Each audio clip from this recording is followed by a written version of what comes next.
Hello students.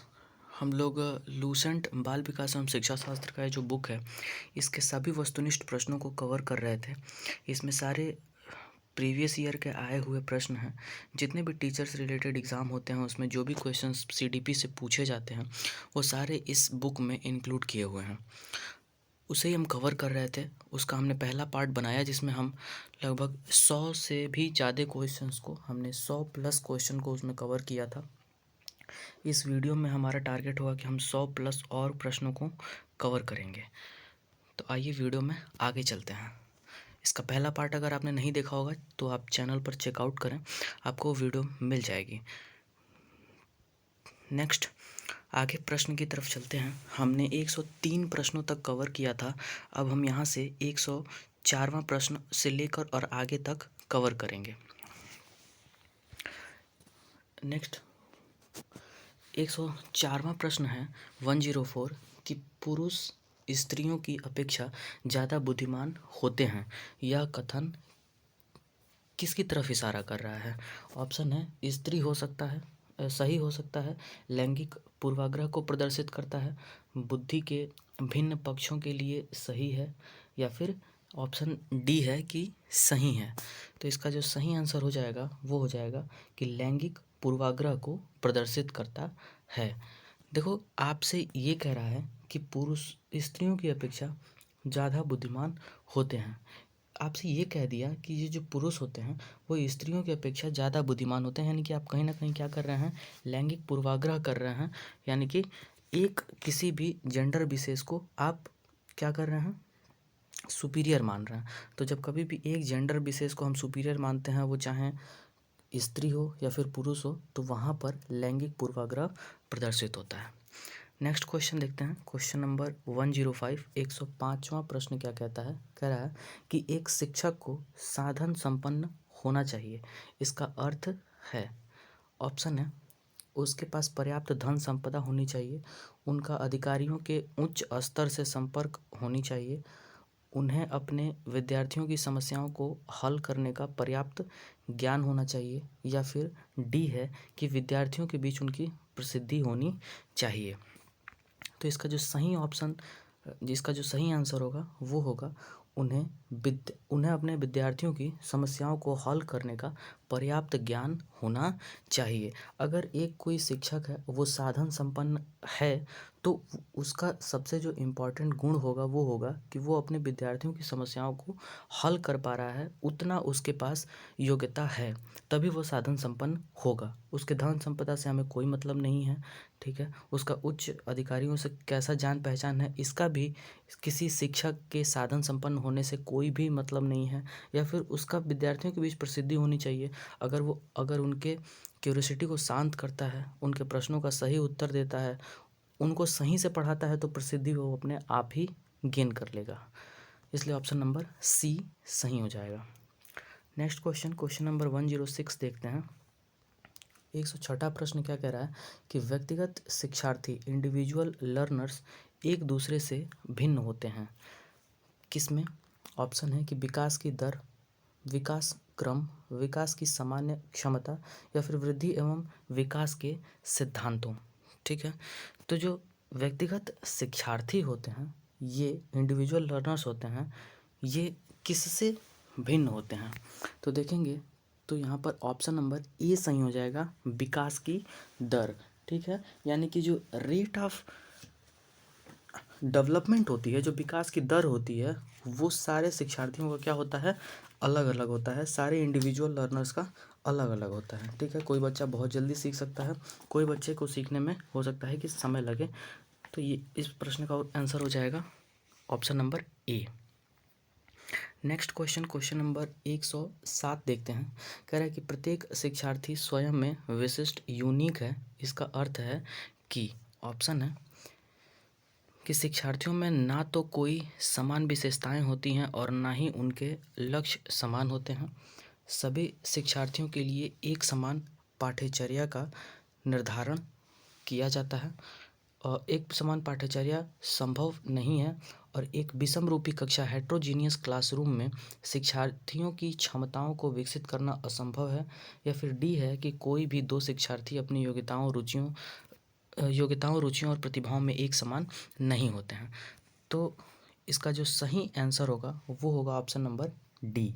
जो प्रत्येक शिक्षार्थी स्वयं में विशिष्ट यूनिक होता है, इसका एक्चुअल में अर्थ ये है कि कोई भी दो शिक्षार्थी है वो अपनी योग्यताओं, रुचियों और प्रतिभाओं में कभी भी एक समान नहीं हो सकता है। या तो वो अपनी योग्यताओं में डिफरेंट हो, ठीक है, या तो अपनी रुचियों में डिफरेंट हो, या फिर अपने प्रतिभाओं में डिफरेंस हो। अगर दो कोई भी लर्नर है, कोई भी दो शिक्षार्थी है, तो हो सकता है कि उसके पसंद नापसंद अलग अलग हो सकता है कि उनका डेस्टिनेशन अलग हो, तो किसी भी तरीके से वो डिफरेंट होंगे, लेकिन होंगे ज़रूर। नेक्स्ट क्वेश्चन देखते हैं। क्वेश्चन नंबर 108 क्या कह रहा है? 108 प्रश्न है कि आकलन को उपयोगी और रोचक, यूजफुल एवं एंड इंटरेस्टिंग प्रक्रिया बनाने के लिए के प्रति सचेत होना चाहिए।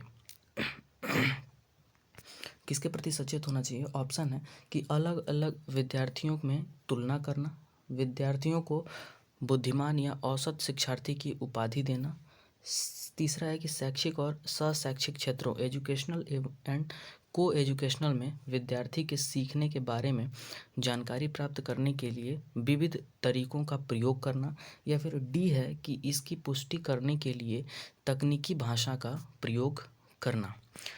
तो ऑप्शन नंबर जो क्वेश्चन नंबर 108 है, इसका जो सही ऑप्शन होगा वो होगा ऑप्शन नंबर सी। आकलन को अगर उपयोगी और रोचक आपको बनाना है तो उसके शैक्षिक और शैक्षिक क्षेत्रों को आपको जो है कि सीखने के बारे में आपको जानकारी प्राप्त करना होगा, और आप बहुत सारे तरीक़ों से आप उसके इन चीज़ों को अगर प्राप्त करते हैं, ठीक है, जैसे कि आपको अगर उसके किताबी ज्ञान को जांचना है तो सिर्फ एग्ज़ाम ही नहीं, आप उसको डेली प्रश्नोत्तर के माध्यम से या फिर बच्चों में एक छोटा सा क्विज के माध्यम से हंसा के, जैसे भी हो सके आप उनका आकलन कर सकते हैं। तो इससे क्या होगा, जो आकलन की प्रक्रिया होगी वो क्या होगी, उपयोगी और रोचक होगी, ठीक है। इसलिए 108 का ऑप्शन नंबर सी सही हो जाएगा। नेक्स्ट क्वेश्चन देखते हैं। क्वेश्चन नंबर 109 क्या कह रहा है? कह रहा है कि बच्चों का मूल्यांकन होना चाहिए। ऑप्शन है बोर्ड परीक्षा द्वारा, सतत एवं व्यापक मूल्यांकन द्वारा, गृह परीक्षा द्वारा, या फिर लिखित एवं मौखिक परीक्षा द्वारा, ठीक है। तो जो बच्चों का मूल्यांकन होना चाहिए वो होना चाहिए सतत एवं व्यापक मूल्यांकन द्वारा। ये प्रश्न इसके पहले भी आ चुका है, और ये आप देखेंगे कि ये सारे प्रश्न कहीं ना कहीं रिपीट होते हैं। इसके पहले ये प्रश्न सीटेट में पूछा हुआ था, लेकिन अभी ये प्रश्न देखेंगे तो यूपी टेट में पूछा हुआ है, ठीक है। यूपी टेट में ये क्वेश्चन आपसे पूछा है।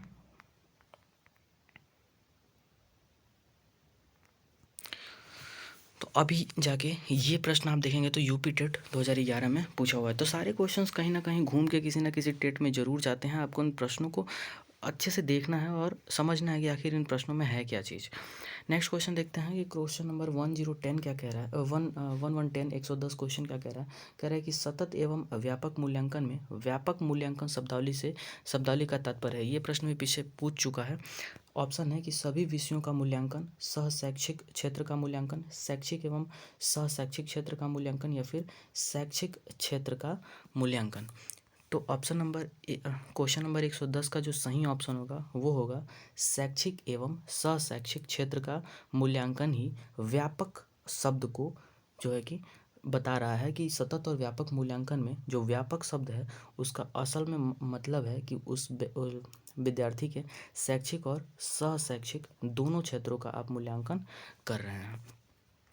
नेक्स्ट क्वेश्चन देखते हैं। क्वेश्चन नंबर 111 क्या कह रहा है? कह रहा है कि मूल्यांकन का उद्देश्य है। मूल्यांकन का असल में उद्देश्य क्या है? बालकों को धीमी गति से सीखने वाले एवं प्रतिभाशाली बच्चों के रूप में लेबल करना, या फिर जिन बालकों को उपचारात्मक शिक्षा की आवश्यकता है उनकी पहचान करना। ऑप्शन नंबर सी है कि अधिगम की कठिनाइयों व समस्या वाले क्षेत्रों का पता लगाना, या फिर डी है कि उत्पादन जीवन जीने के लिए शिक्षा किस सीमा तक तैयार कर पाई है को पुष्टि पोषक प्रदान करना, ठीक है। तो इसमें जो सही ऑप्शन होगा वो होगा ऑप्शन नंबर डी।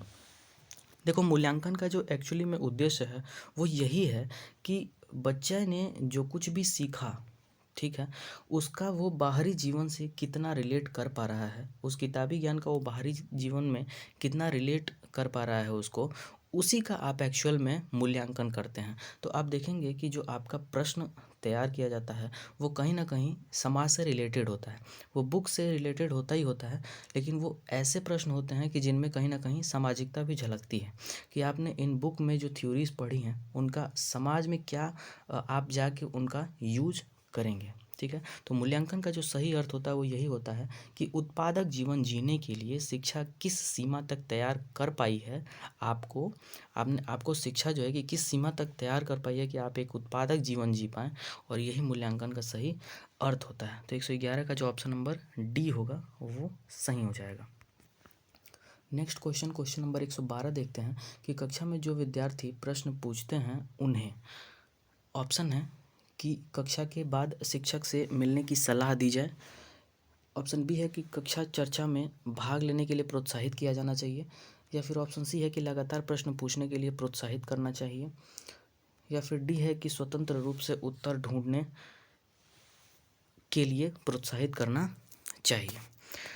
तो इसका जो सही आंसर होगा वो होगा ऑप्शन नंबर बी, कक्षा चर्चा में भाग लेने के लिए प्रोत्साहित किया जाना चाहिए। अगर कोई भी विद्यार्थी है वो, अगर कोई विद्यार्थी हो जो बहुत ज़्यादा प्रश्न पूछता है, तो जाहिर सी बात है कि उसके अंदर सवाल भी बहुत सारे हैं तभी वो प्रश्न पूछ रहा है, तो उस विद्यार्थी की जो उसका क्यूरियोसिटी है उसे हमें समाप्त नहीं करनी चाहिए, और कक्षा का जब भी चर्चा हो तो उसमें भाग लेने के लिए उसको प्रोत्साहित करना चाहिए।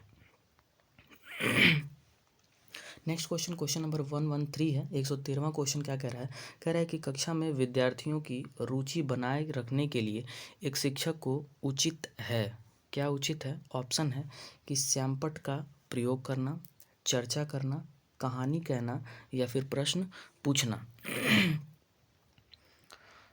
तो देखो, अगर आपको कक्षा में विद्यार्थियों में अगर रुचि बनाए रखनी है तो आपको क्या करना होगा, सबसे ज़्यादा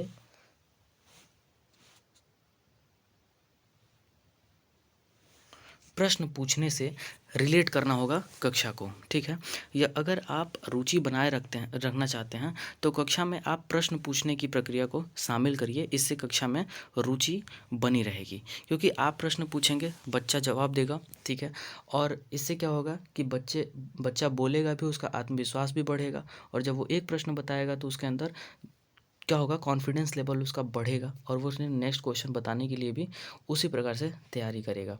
तो रुचि बढ़ाने के लिए प्रश्न पूछना सबसे बेहतरीन ऑप्शन होगा। नेक्स्ट क्वेश्चन देखते हैं, क्वेश्चन नंबर 114 कह रहा है कि उपलब्धि अभिप्रेरक के संबंध में निम्न में से कौन सा कथन सही है। ऑप्शन है कि उपलब्धि अभिप्रेरक जीवित रहने के लिए आवश्यक हैं, ऑप्शन बी है कि यदि व्यक्तिगत क्षमताओं की संतुष्टि महत्वपूर्ण है तो उपलब्धि अभिप्रेरक को विकास अभिप्रेरक कहा जा सकता है, ऑप्शन सी है कि यदि व्यक्तियों के मध्य प्रतियोगिता पर बल है तो उपलब्धि अभिप्रेरक को सामाजिक अभिप्रेरक कहा जा सकता है, या फिर ऑप्शन डी है उपरोक्त सभी। तो देखेंगे उपलब्धि अभिप्रेरक से रिलेटेड ये तीनों ही ऑप्शन सही हैं, इसलिए जो इसका सही ऑप्शन हो जाएगा वो हो जाएगा ऑप्शन डी, उपरोक्त सभी। नेक्स्ट क्वेश्चन देखते हैं, क्वेश्चन नंबर 115 क्या कह रहा है, दबाव को कम करने के लिए रिड्यूसिंग स्ट्रेस एवं परीक्षाओं में सफलता के लिए आवश्यक है, यानी कि किसी भी शिक्षार्थी को जो है कि दबाव कम हो और वो परीक्षाओं में सफल भी हो, इसके लिए क्या आवश्यक है। ऑप्शन है कम अवधि की परीक्षाओं में अंतरण, विद्यालय शिक्षा के विभिन्न चरणों में परीक्षा का आयोजन, वार्षिक एवं अर्धवार्षिक परीक्षाएं, या फिर विभिन्न प्रवेश परीक्षाओं के लिए विभिन्न एजेंसियों की स्थापना करना। तो देखो, इसका जो सही आंसर हो जाएगा वो हो जाएगा कि कम अवधि की परीक्षाओं में अंतरण आप जब करेंगे तो बच्चे में क्या होगा, दबाव कम होगा और वो परीक्षाओं में सफल भी होगा। इसका क्या हुआ, मतलब क्या हुआ, कम अवधि की परीक्षाओं में अंतरण का मतलब हो गया कि जो परीक्षाएं जल्दी जल्दी ली जाती हैं, ठीक है, उन परीक्षाओं में गैप थोड़ा बढ़ा के हम रखें, जिससे कि बच्चे में क्या हो, दबाव की समस्या ना उत्पन्न हो, उस बच्चे को नेक्स्ट की एग्ज़ाम देने के लिए मेंटली और फिजिकली वो पूरी तरह से तैयार हो। ठीक है। इसके लिए उसको क्या क्या करना होगा, जो परीक्षाएं हैं उनमें क्या होना चाहिए, थोड़ा बहुत अंतरण होना चाहिए, यानी कि थोड़ा बहुत समय दिया जाना चाहिए कि जिससे कि बच्चा तैयार कर सके अपने आप को। ठीक है, तो ऑप्शन नंबर ए सही हो जाएगा। ठीक है, नेक्स्ट क्वेश्चन देखते हैं। क्वेश्चन नंबर 116 क्या है कि एक शिक्षक प्रश्न पत्र बनाने के बाद ये जांच करता है कि क्या प्रश्न परीक्षण के विशिष्ट उद्देश्यों की परीक्षा ले रहे हैं, वह मुख्य रूप से प्रश्न पत्र के बारे में चिंतित है। ठीक है, वहाँ पे आपको खाली स्थान पे भरना है। ऑप्शन है कि वैधता, संपूर्ण विषय वस्तु को शामिल करने, प्रश्नों के प्रकार, या फिर विश्वसनीयता। ठीक है, तो अगर कोई भी शिक्षक है वो प्रश्न पत्र बना रहा है, ठीक है ना, प्रश्न पत्र बनाने के बाद वो ये जांच करेगा कि क्या मैंने जो प्रश्न पत्र बनाया उसमें मैंने संपूर्ण विषय वस्तु को शामिल किया है कि नहीं। ठीक है, उसका जो विशिष्ट उद्देश्य है वो ये है कि क्या मैंने संपूर्ण विषय वस्तु को इस परीक्षा की का जो मैंने पत्र तैयार किया है, परीक्षा पत्र तैयार किया है, इसमें क्या मैंने संपूर्ण विषय वस्तु को शामिल किया है या नहीं। तो ऑप्शन नंबर बी सही हो जाएगा। नेक्स्ट क्वेश्चन देखते हैं। क्वेश्चन नंबर 117 क्या कह रहा है, कह रहा है कि विवेचनात्मक शिक्षा शास्त्र का यह दृढ़ विश्वास है कि, विवेचनात्मक शिक्षा शास्त्र का यह दृढ़ विश्वास है कि, ऑप्शन है, एक शिक्षक को हमेशा कक्षा कक्ष के अनुदेशन का नेतृत्व करना चाहिए, शिक्षार्थियों को स्वतंत्र रूप से तर्क नहीं करनी चाहिए, बच्चे स्कूल से बाहर क्या सीखते हैं यह अप्रासंगिक है, या फिर डी है कि शिक्षार्थियों के अनुभव और प्रशिक्षण महत्वपूर्ण होते हैं। ठीक है, तो इसका जो सही आंसर हो जाएगा वो हो जाएगा ऑप्शन नंबर डी। ठीक है, कि विवेचनात्मक जो शिक्षा शास्त्र है, विवेचनात्मक शिक्षा शास्त्र का मतलब कि बहुत ही अपर लेवल का जो शिक्षा शास्त्र है, अपर लेवल का, यानी कि आप एक बहुत ही अच्छे लेवल को प्राप्त कर चुके हैं अपने शिक्षण शैली में। तो अगर आप विवेचनात्मक शिक्षा शास्त्र की बात करें तो उसका जो दृढ़ विश्वास है वो यही है कि क्या आपने शिक्षार्थियों के अनुभव और प्रशिक्षण को महत्वपूर्ण माना है या नहीं। ठीक है, आपको शिक्षार्थियों का अनुभव और प्रशिक्षण ही सबसे इम्पोर्टेंस देना है कि उसका परसेप्शन क्या बना, उसका आपने अगर कुछ पढ़ाया तो उस शिक्षार्थी का उसके बारे में परसेप्शन क्या बना, क्योंकि बहुत सारे कॉन्सेप्ट होते हैं जिनसे बच्चे डर जाते हैं, उन्हें इस प्रकार पढ़ाया जाता है और उससे वो जीवन भर डरते रहते हैं। ठीक है, तो अगर आप एक बहुत अच्छे शिक्षा शास्त्र को एक्वायर कर रहे हैं अपने क्लासरूम में तो उसका यही उद्देश्य होगा कि आप जो है कि अच्छे अनुभव और प्रशिक्षण शिक्षार्थी को दें। नेक्स्ट क्वेश्चन है, क्वेश्चन नंबर 118 कह रहा है कि विद्यालय आधारित आकलन, स्कूल बेस्ड असेसमेंट मुख्य रूप से किस सिद्धांत पर आधारित होता है। ठीक है, विद्यालय आधारित आकलन मुख्य रूप से किस पर आधारित होता है। ऑप्शन है, आकलन बहुत किफ़ायती इकोनॉमिकल होनी चाहिए। ऑप्शन बी है, बाह्य परीक्षकों की अपेक्षा शिक्षक अपने शिक्षार्थियों की क्षमताओं को बेहतर जानते हैं। ऑप्शन सी है कि किसी भी कीमत पर विद्यार्थियों को अच्छे ग्रेड मिलने चाहिए, या फिर विद्यालय बाह्य परीक्षा निकायों की अपेक्षा ज़्यादा सक्षम है। ठीक है, तो इस प्रश्न का जो आंसर हो जाएगा वो हो जाएगा ऑप्शन नंबर बी। ठीक है, विद्यालय आधारित आकलन का जो मुख्य रूप है वो ये मुख्य आधार है वो ये है कि बाह्य परीक्षकों की अपेक्षा शिक्षक अपने शिक्षार्थियों की क्षमताओं को बेहतर जानते हैं। ठीक है, कोई बाहर से अगर परीक्षक आ रहा है आपका परीक्षा लेने तो वो आपको बहुत बेहतरीन ढंग से नहीं जानता है। हो सकता है कि आपके अंदर बहुत ज़्यादा प्रतिभा हो, आपके अंदर बहुत सारे आपको फॉर्मूले याद हों, लेकिन आप सर से या फिर किसी भी दूसरे से बताने में पैनिक करते हों। ये सबसे अच्छा आपको स्कूल का ही टीचर आपको समझता है, इसलिए माना जाता है कि विद्यालय आधारित आकलन ही जो है कि सबसे अच्छा होता है। ठीक है, विद्यालय में शिक्षक ही आपका आकलन करता है तो वो आपको बहुत अच्छे तरीके से जानता भी है, इसलिए ऑप्शन नंबर बी सही हो जाएगा। नेक्स्ट क्वेश्चन देखते हैं। क्वेश्चन नंबर 119 कह रहा है कि वाइगॉत्स्की बच्चों को सीखने में अधिक निम्नलिखित में से किस कारक की महत्वपूर्ण भूमिका पर बल देते हैं। ठीक है, ऑप्शन है कि सामाजिक, आनुवंशिक, नैतिक या फिर शारीरिक। तो इसका जो सही आंसर हो जाएगा वो हो जाएगा सामाजिक। ठीक है, वाइगॉत्स्की जो है कि सामाजिक अपने इन्होंने थ्योरी में सामाजिकता को ज़्यादा बल दिया। इन्होंने कहा कि बच्चा समाज में रह के सबसे अच्छे तरीके से और सबसे ज़्यादा सीखता है।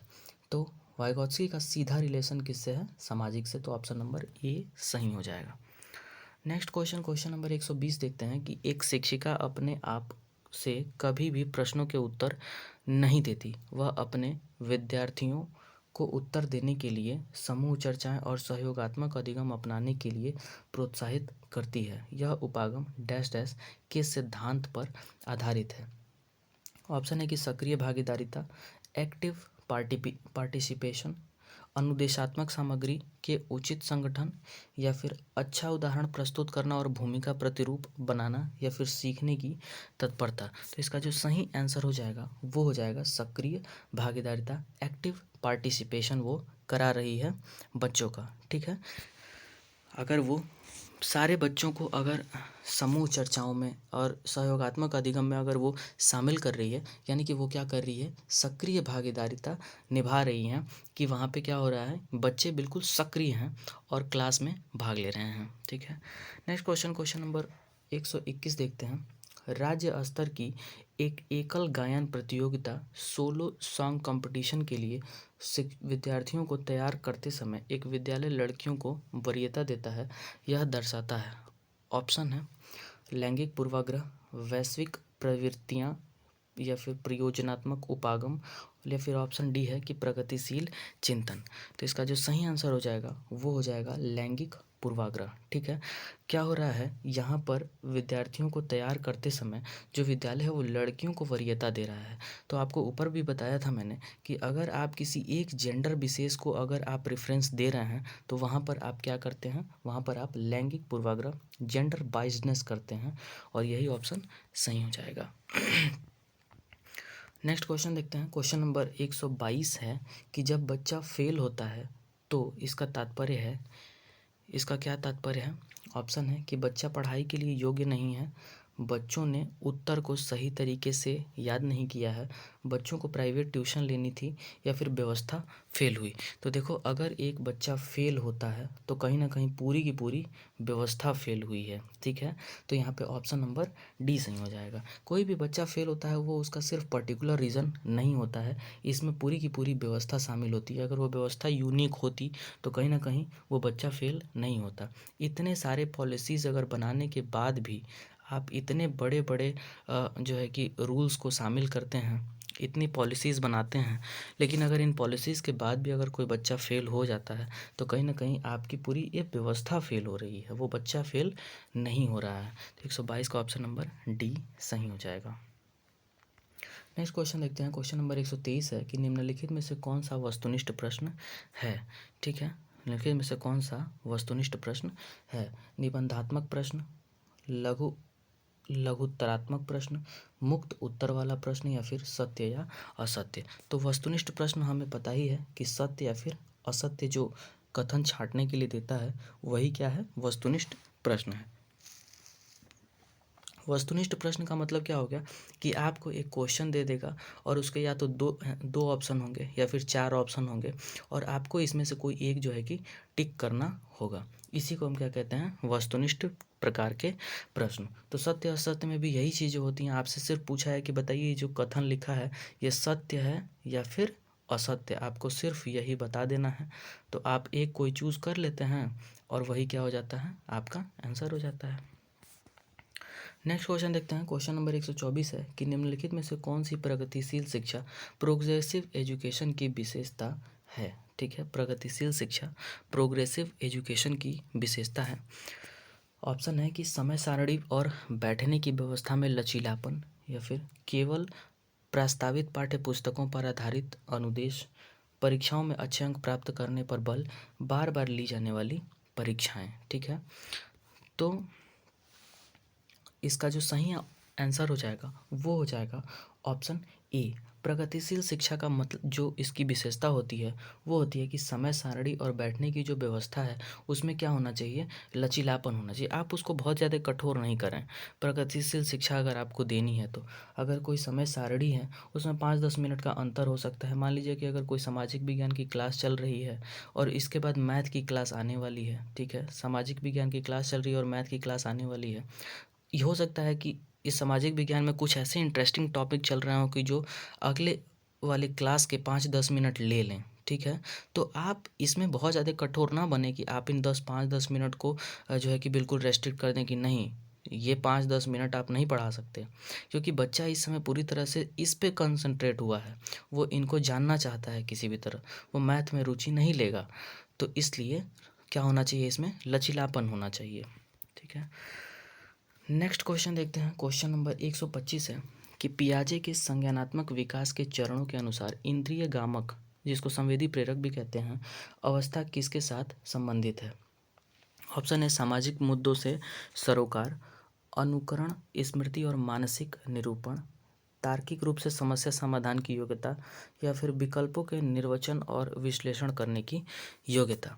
तो इसका जो सही ऑप्शन हो जाएगा वो हो जाएगा ऑप्शन नंबर बी, अनुकरण, इमिटेशन, स्मृति और मानसिक निरूपण, मेंटल रिप्रेजेंटेशन से बच्चा जो है कि उस समय चीज़ों को बताता है, ठीक है। तो पियाजे ने आपको पता है कि पियाजे ने जो है कि संज्ञानात्मक विकास को 4 भागों में बांटा था, ठीक है, जिसमें सबसे पहली अवस्था होती है इंद्रिय गामक या अवस्था, जिसको संवेदी प्रेरक अवस्था भी कहते हैं। इस समय बच्चा 0 से 2 वर्ष के बीच में होता है और बच्चा अपने संवेगों से, ठीक है ना, अपने संवेदी अंगों से जो है कि हमें बताता है कि उसे भूख लगा है, उसे पानी पीना है, या फिर जो भी है वो अपने संवेगों से हमें बताता है रोग आके, ठीक है। तो इसलिए ऑप्शन नंबर बी सही हो जाएगा। नेक्स्ट क्वेश्चन देखते हैं। क्वेश्चन नंबर 126 है कि कोहलबर्ग के अनुसार शिक्षक बच्चों में नैतिक मूल्य का विकास कर सकता है।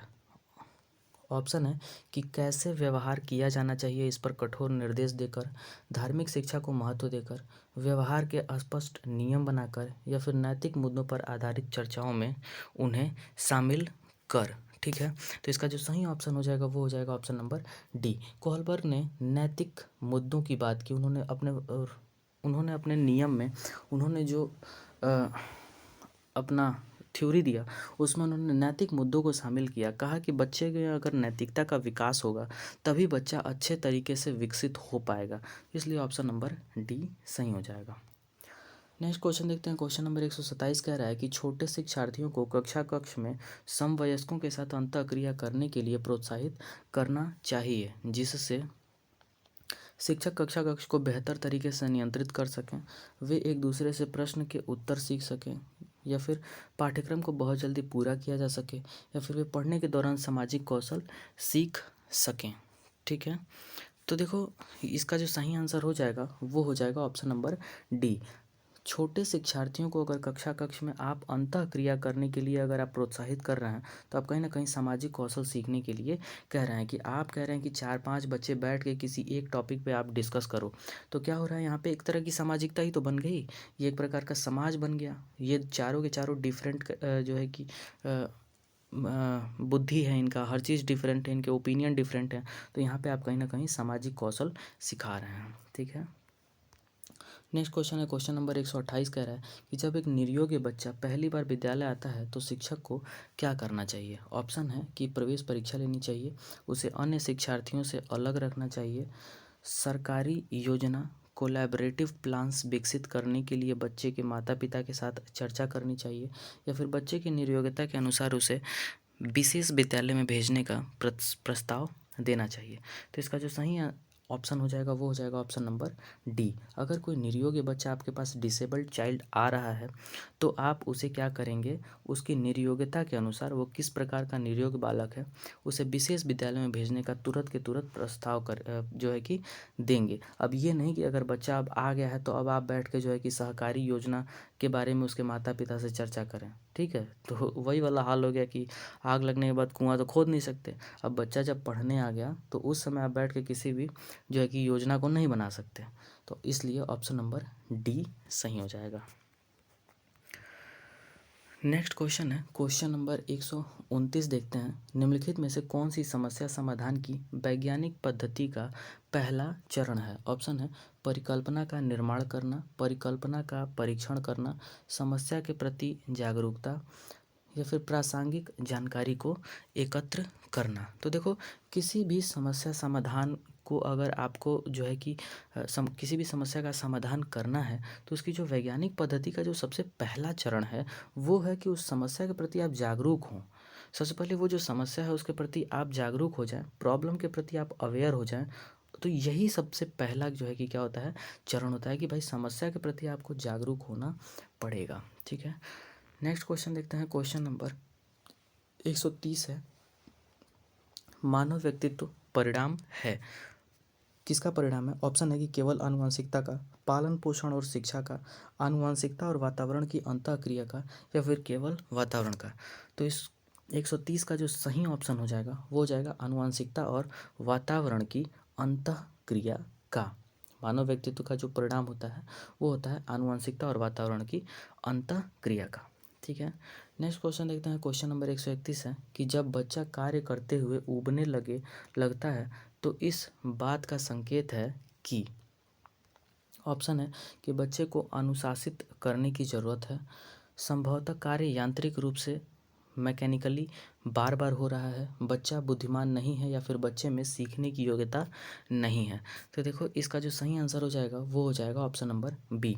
संभवतः कार्य जो है वो यांत्रिक रूप से मैकेनिकली बार बार हो रहा है, तभी बच्चा क्या कर रहा है, उब रहा है। भाई आप किसी भी कार्य को, अब मान लो कि बच्चे को जोड़ आ गया, ठीक है, बच्चे को जोड़ आ गया, अब आप बार बार जोड़ को दे रहे हो, ड्रिल करवा रहे हो, ड्रिल करवा रहे हो, तो एक समय पे आके बच्चा क्या हो जाएगा, उब जाएगा, क्योंकि उसको वो आ भी रहा है और आप बार बार उससे वही काम करवा रहे हैं। ठीक है, नेक्स्ट क्वेश्चन है, क्वेश्चन नंबर 132 है कि शिक्षा के संदर्भ में सामाजिकरण से तात्पर्य है। ऑप्शन है कि सामाजिक मानदंडों का सदैव अनुपालन करना, अपने सामाजिक मानदंड बनाना, समाज में बड़ों का सम्मान करना, या फिर सामाजिक वातावरण में अनुकूलन और समायोजन। तो ऑप्शन नंबर 132 का, क्वेश्चन नंबर 132 का जो सही ऑप्शन होगा वो होगा ऑप्शन नंबर डी, सामाजिक वातावरण में अनुकूलन और समायोजन। ठीक है, नेक्स्ट क्वेश्चन देखते हैं, क्वेश्चन नंबर 133 है कि निम्नलिखित में से कौन सा विकास का सिद्धांत है। ठीक है, कौन सा विकास का सिद्धांत है। ऑप्शन है विकास की सभी प्रक्रियाएं अंतः संबंधित नहीं हैं। ठीक है, विकास, सभी का विकास दर समान नहीं होता। ऑप्शन सी है कि विकास हमेशा रेखीय होता है, या फिर डी है कि यह निरंतर चलने वाली प्रक्रिया नहीं है। तो इसका जो सही आंसर हो जाएगा वो हो जाएगा सभी का विकास दर समान नहीं होता है। ठीक है, विकास का एक ये भी सिद्धांत है कि सबका, सभी इंडिविजुअल्स का जो विकास दर होता है वो समान नहीं होता है। किसी का विकास बहुत जल्दी हो जाता है, किसी का विकास बहुत देर से होता है। इसीलिए हम देखते हैं कि अगर एक क्लास है तो इसमें कोई बच्चा तेज़ है और कोई बच्चा बहुत ही क्या है, मंदबुद्धि का है, मतलब वो सीख नहीं पा रहा है। तो क्या हो रहा है कि उसके विकास में अभी क्या हो रही है, धीमी प्रक्रिया हो रही है, धीमी प्रक्रिया से विकास हो रहा है, और वहीं किसी में बहुत ही तेज़ी से विकास होता है। नेक्स्ट क्वेश्चन है, क्वेश्चन नंबर 134 देखते हैं, मानव विकास के क्षेत्रों में विभाजित किया जाता है जो है। ठीक है, मानव विकास को क्षेत्रों में विभाजित किया जाता है, जो कौन कौन से क्षेत्र हैं, शारीरिक, आध्यात्मिक, संज्ञानात्मक और सामाजिक, या फिर शारीरिक, संज्ञानात्मक, संवेगात्मक और सामाजिक, या फिर संवेगात्मक, संज्ञानात्मक, आध्यात्मिक और सामाजिक, मनोवैज्ञानिक, या फिर ऑप्शन डी है कि मनोवैज्ञानिक, संज्ञानात्मक, संवेगात्मक और शारीरिक। ठीक है, तो इसका जो सही आंसर हो जाएगा वो हो जाएगा मनोवैज्ञानिक, संज्ञानात्मक, संवेगात्मक और शारीरिक। ठीक है, तो ऑप्शन नंबर डी सही हो जाएगा। नेक्स्ट क्वेश्चन आते हैं, क्वेश्चन नंबर 135 है कि एक शिक्षिका पाठ्य पुस्तक और फल सब्जियों के कुछ चित्रों का प्रयोग करती है और अपने विद्यार्थियों से चर्चा करती है। विद्यार्थी इस जानकारी को अपने पूर्व ज्ञान से जोड़ते हैं और पोषण की संकल्पना को सीखते हैं। यह उपागम डैश डैश पर आधारित है। ठीक है, यह उपागम किस पर आधारित है हमें बताना है। ऑप्शन है कि ज्ञान के निर्माण, अधिगम के शास्त्रीय अनुबंधन, पुनर्बलन के सिद्धांत, या फिर अधिगम के सक्रिय अनुबंधन। ठीक है। तो यहाँ पर जो ऑप्शन सही हो जाएगा वो हो जाएगा ज्ञान के निर्माण, कंस्ट्रक्शन ऑफ नॉलेज। देखो यहाँ पर शिक्षिका क्या कर रही है कि फल और सब्जी हैं, बच्चा अपने घर पे फल और सब्जियाँ देखा हुआ है और यहाँ पे उसने क्या किया, उनका चित्र दिखा दिया। तो बच्चा क्या किया, इस चीज़ों से उसको रिलेट कर गया। ठीक है, उसने घर पे देखा ही था उसको, और अभी यहाँ पे चित्र के माध्यम से देख लिया, तो वो क्या कर दिया, चीज़ों को रिलेट करा। तो वो क्या कर रहा है, कहीं ना कहीं अपने नॉलेज का कंस्ट्रक्शन कर रहा है, खुद ही कंस्ट्रक्शन कर रहा है, खुद ही वो इन चीज़ों से उसको रिलेट कर रहा है। नेक्स्ट क्वेश्चन देखते हैं। क्वेश्चन नंबर 136 है कि जब बच्चे की दादी उसे उसकी माँ की गोद से लेती है तो बच्चा रोने लगता है। बच्चा डैश डैश के कारण रोता है, किसके कारण रोता है ये हमें बताना है। ठीक है, ऑप्शन है वियोग दुश्चिंता, सेपरेशन एंजाइटी, सामाजिक दुश्चिंता, सोशल एंजाइटी, संवेगात्मक दुश्चिंता, इमोशनल एंजाइटी, या फिर अजनबी दुश्चिंता, स्ट्रेंजर एंजाइटी। ठीक है, तो इसका जो सही ऑप्शन हो जाएगा वो हो जाएगा संवेगात्मक दुश्चिंता, इमोशनली एंजाइटी। नेक्स्ट क्वेश्चन देखते हैं। क्वेश्चन नंबर 137 है, निम्नलिखित में से कौन सा सूक्ष्म गति कौशल फाइन मोटर स्किल का उदाहरण है? लिखना, चढ़ना, फुदकना, या फिर दौड़ना। तो जो सूक्ष्म गति कौशल का उदाहरण है वो है लिखना, ऑप्शन ए। ठीक है, यहाँ पे आपको थोड़ा बहुत एक चीज़ और समझना पड़ेगा कि दो प्रकार के गति कौशल होते हैं, एक सूक्ष्म गति कौशल और एक होता है स्थूल गतिक कौशल। ठीक है, एक होता है स्थूल गतिक कौशल। स्थूल गतिक कौशल क्या होता है, जैसे हम जब होल का मतलब अपने पूरे पार्ट का प्रयोग करते हैं, जैसे मान लो कि आपने अपने पूरी हथेली से किसी एक गट्ठर को, किसी एक लकड़ी के गट्ठर को उठा के कहीं से कहीं रख दिया, तो ये स्थूल गत्यात्मक है। ठीक है, ये एक स्थूल गति कौशल है। और वहीं सूक्ष्म गति कौशल क्या हो जाएगा कि आप पूरी हथेली का प्रयोग न करते हुए आप अपने उंगलियों का बहुत ही फाइन तरीके से प्रयोग कर रहे हैं, तो उसको हम कहेंगे सूक्ष्म गतिक कौशल। ठीक है, तो ये हो जाएगा। जैसे अब यहाँ पे देखिए चलना, इसमें क्या कर रहे हैं, हम पूरे अपने पैर का प्रयोग कर रहे हैं। ठीक है, वहीं अगर पैर की उंगलियों का हम प्रयोग करने लगे तो वो सूक्ष्म गतिक हो जाएगा। ठीक है, जैसे फुदकना, ठीक है, यहाँ पे भी हम पैर का प्रयोग कर रहे हैं। दौड़ना, यहाँ पे भी हम पूरी तरह से अपने पूरे पाँव का प्रयोग कर रहे हैं। लेकिन लिखना, यहाँ पर देखो, यहाँ पे हाथ की उंगलियों का प्रयोग हो रहा है, तो ये कहीं ना कहीं सूक्ष्म गतिक कौशल है। ठीक है, नेक्स्ट क्वेश्चन है क्वेश्चन नंबर 138 देखते हैं। किशोर डैश डैश का अनुभव कर सकते हैं, बचपन में किए गए अपराधों के प्रति डर के भाव, आत्मसिद्धि के भाव, जीवन के बारे में परितृप्ति, दुश्चिंता एवं स्वयं से सरोकार। तो जो किशोर हैं वो दुश्चिंता एवं सरोकार से, दुश्चिंता और स्वयं से सरोकार का अनुभव कर सकते हैं। तो ऑप्शन नंबर डी सही हो जाएगा। क्वेश्चन नंबर 139 देखते हैं। आंशिक पुनर्बलन, पार्शियल रेनफोर्समेंट क्या होता है? ठीक है, ऑप्शन है कि वास्तविक कक्षा कक्ष में अनुप्रयुक्त नहीं किया जा सकता है, पशुओं को प्रशिक्षित करने में सर्वाधिक कार्य करता है, सतत पुनर्बलन की अपेक्षा अधिक प्रभावी होता है, और सतत पुनर्बलन की अपेक्षा कम प्रभावी होता है। तो देखो इसका जो सही ऑप्शन हो जाएगा वो हो जाएगा ऑप्शन नंबर सी, सतत पुनर्बलन की अपेक्षा अधिक प्रभावी होता है। क्यों प्रभावी होता है? क्योंकि देखो अगर आप किसी को आंशिक पुनर्बलन दे रहे हो, बहुत ही पार्शियल रेंफोर्समेंट दे रहे हो, तो वो उस पुनर्बलन को पाने के लिए उस चीज़ को बार बार ड्रिल करेगा। या फिर यूँ कह सकते हैं कि जैसे मान लो कि क्या होता है कि अगर एक चूहा था, जो चूहे पर प्रयोग हुआ था वो आपको पता होगा कि चूहा इस बॉक्स में बंद था, और चूहा क्या करता था कि उसको नहीं पता था कि यहाँ पर एक बटन है। इस बटन को जब वो दबा देता था तो उसको क्या मिलता था, एक उसके खाने का जो है कि गोली उसे मिलता था, उसे वो खा के काफ़ी खुश होता था। लेकिन कभी कभी जब वो इसको दबाता था तो उसको नहीं मिलता था, तो वो इस अधिगम को पाने के लिए, यानी कि इस गोली को पाने के लिए वो इसको बार बार दबाता रहता था, बार बार दबाता रहता था कि हो सकता है इस बार मिल जाए, हो सकता है इस बार मिल जाए। तो वो क्या करेगा, इस काम को बार बार करेगा, आप उसको अगर आंशिक पुनर्बलन देंगे तो। ठीक है, नेक्स्ट क्वेश्चन है क्वेश्चन नंबर 140 देखते हैं क्या है। प्रतिभाशाली विद्यार्थी स्वभाव के अंतर्मुखी होते हैं, अपनी आवश्यकताओं को दृढ़तापूर्वक नहीं कह पाते, अपने निर्णयों में आत्मनिर्भर होते हैं, या फिर डी है कि शिक्षकों से स्वतंत्र होते हैं। तो जो प्रतिभाशाली विद्यार्थी होते हैं वो अपने निर्णयों में आत्मनिर्भर होते हैं। तो ऑप्शन 140 का ऑप्शन नंबर सी सही हो जाएगा। नेक्स्ट क्वेश्चन देखते हैं। क्वेश्चन नंबर 141 है कि वाइगॉत्स्की के सिद्धांत निहितार्थ हैं। प्रारंभिक व्याख्या के बाद कठिन सवालों को हल करने में बच्चे की सहायता न करना, बच्चे उन बच्चों की संगति में श्रेष्ठतम रूप से सीख सकते हैं जिनका बुद्धि लब्धांक आईक्यू उनके बुद्धि लब्धांक आईक्यू से कम होता है। ठीक है। ऑप्शन सी है सहयोगात्मक समस्या समाधान, कोलैबोरेटिव प्रॉब्लम सॉल्विंग, या फिर डी है कि प्रत्येक विद्यार्थी को व्यक्तिगत रूप से दत्त कार्य देना। तो इसका जो सही आंसर होगा वो होगा ऑप्शन नंबर सी, सहयोगात्मक समस्या समाधान। ठीक है। नेक्स्ट क्वेश्चन देखते हैं। क्वेश्चन नंबर 142 कह रहा है कि चिंतन के सूचना प्रक्रमण सिद्धांत में निम्नलिखित चरण आते हैं। ठीक है। चिंतन के जो सूचना प्रक्रमण सिद्धांत हैं उनमें कौन कौन से चरण आते हैं आपको ये बताने हैं। ठीक है। तो ऑप्शन है कि प्रतिक्रिया क्रियान्वयन, प्रतिक्रिया चयन, पूर्व प्रक्रमण, या फिर श्रेणीकरण। तो ये चारों ही जो है कि चिंतन के चरण तो हैं, लेकिन आपको यहाँ पे ऑप्शन दिया हुआ है यहाँ पर। ठीक है। इनमें बताना है कि कौन सा ऑप्शन सही होगा।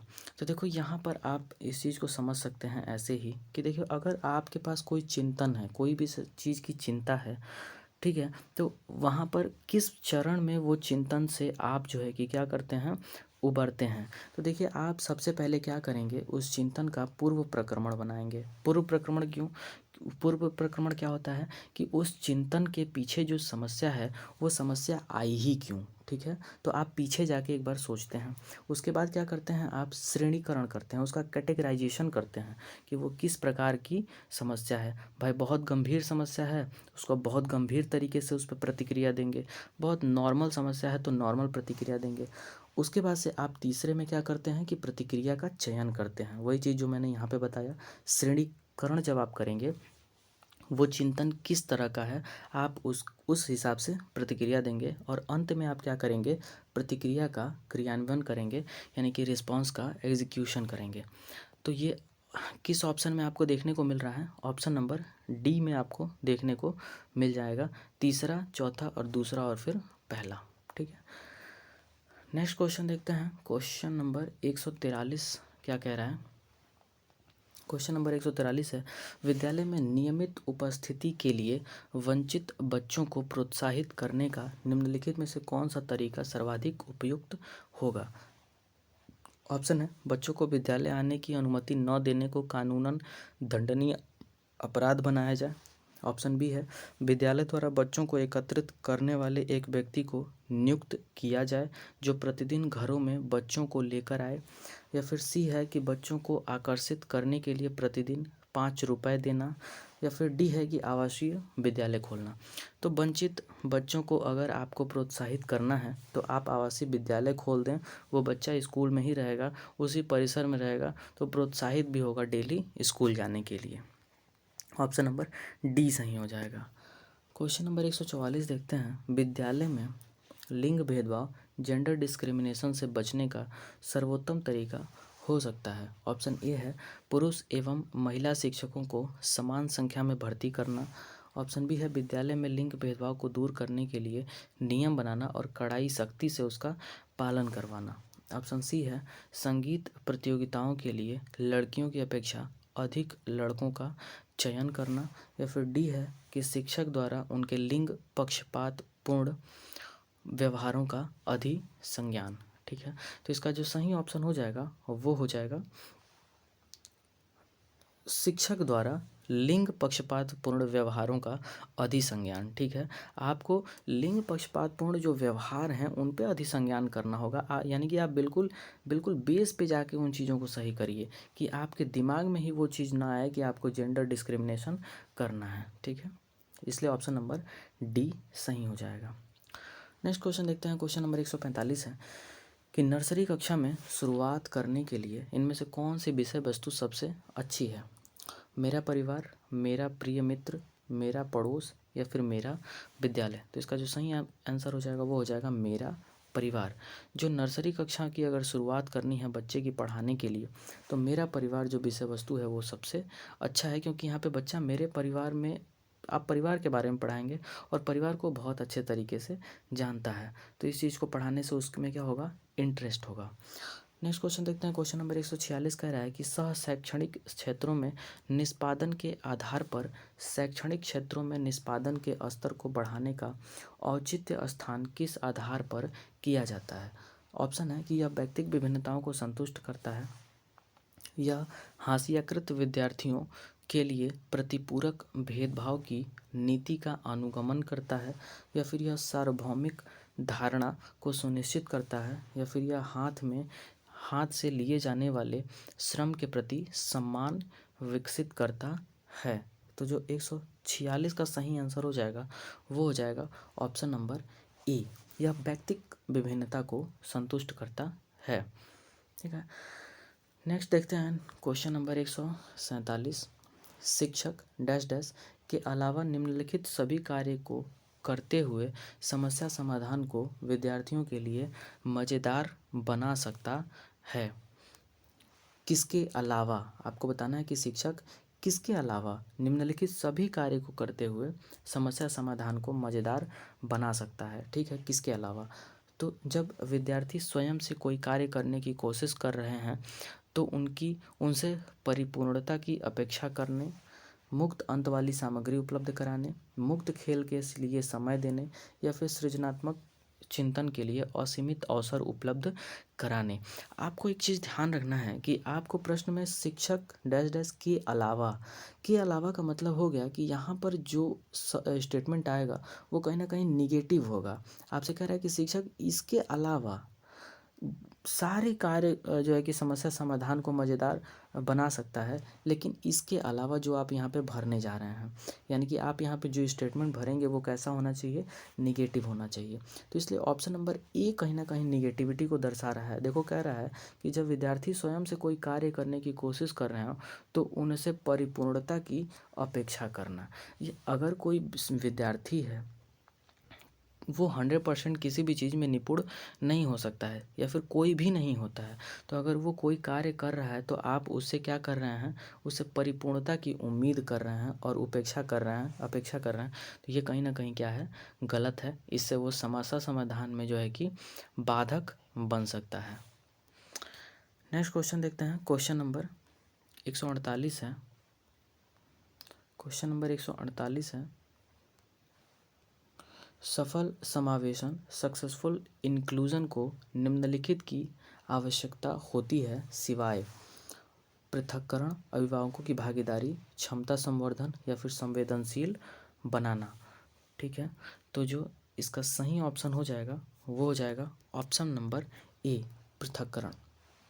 सफल समावेशन को किसकी आवश्यकता होती है सिवाय, तो देखो अभिभावकों की भागीदारी की आवश्यकता होती है, क्षमता संवर्धन कैपेसिटी बिल्डिंग की भी ज़रूरत होती है अगर आपको क्या करना है, सफल समावेशन करनी है। संवेदनशील भी बनाना होता है, लेकिन पृथक्करण नहीं करना होता है। आप सेग्रेशन कर देंगे, पृथक्करण कर देंगे तो बच्चा अलग थलग हो जाएगा, वो यहाँ पर सीख नहीं पाएगा।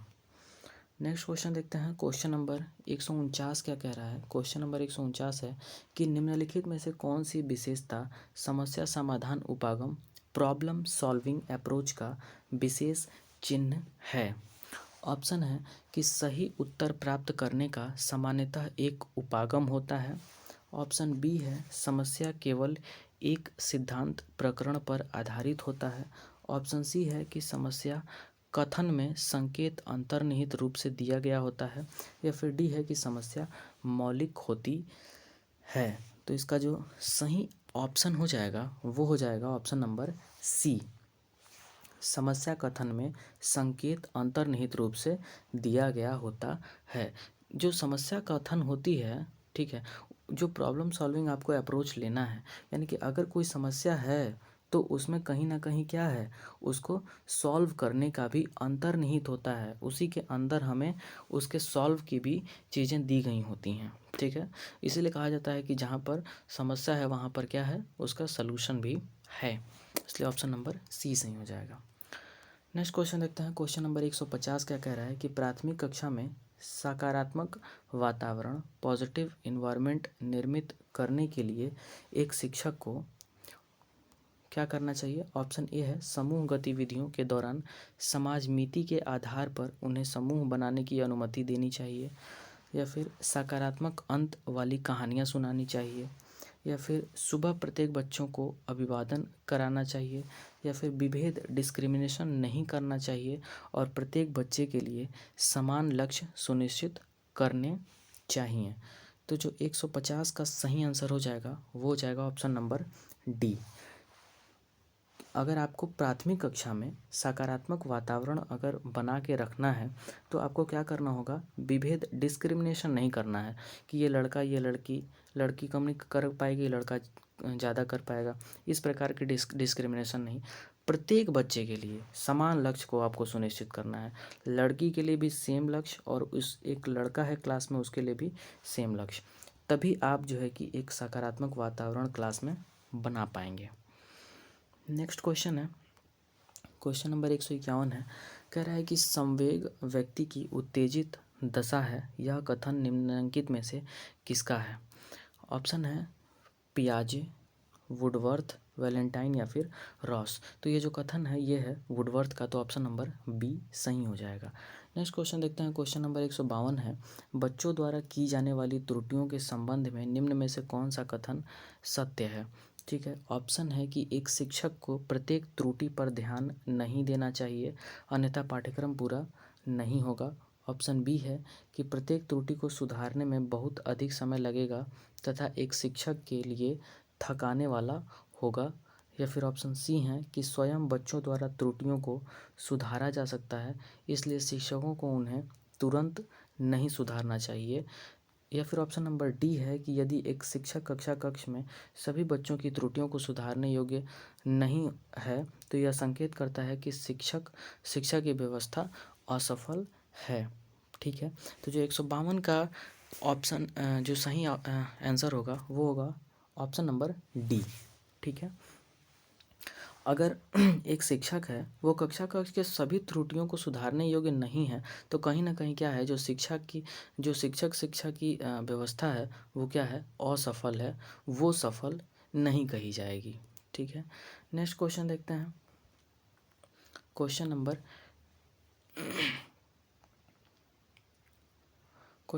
153 क्या कह रहा है। 153 है कि मोनिका जो गणित की शिक्षिका है राधिका से एक प्रश्न पूछती है।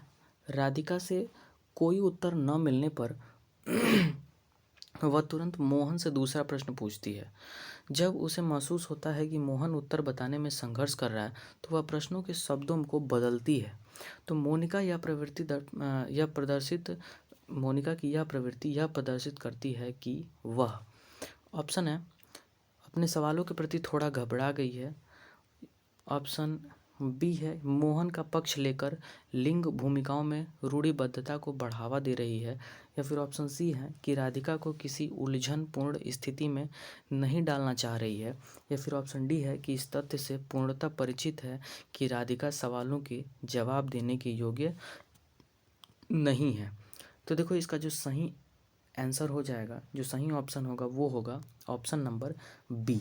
मोहन का पक्ष लेकर वो लिंग भूमिकाओं में रूढ़िबद्धता को कहीं ना कहीं बढ़ावा दे रही है। क्योंकि देखो जब वो यहाँ पर प्रश्न देखेंगे तो मोनिका ने जब राधिका से पूछा तो वो राधिका से अगर कोई उत्तर नहीं मिला तो वो तुरंत के तुरंत मोहन के पास चली गई, यानी कि उसने राधिका को उस उत्तर के तक पहुंचाने में कोई मदद नहीं किया। लेकिन वहीं मोहन से जब प्रश्न पूछती है और मोहन उत्तर बताने में संघर्ष कर रहा होता है तो वो अपने प्रश्न के शब्दों में क्या करती है, थोड़ा बदलाव करती है, यानी कि वो चाह रही है कि मोहन को उत्तर तक मैं क्या करूँ, पहुँचा दूँ। तो वो यहाँ पर लैंगिक रूढ़िबद्धता को जो है कि बढ़ावा दे रही है। ठीक है, इसलिए ऑप्शन नंबर बी सही हो जाएगा।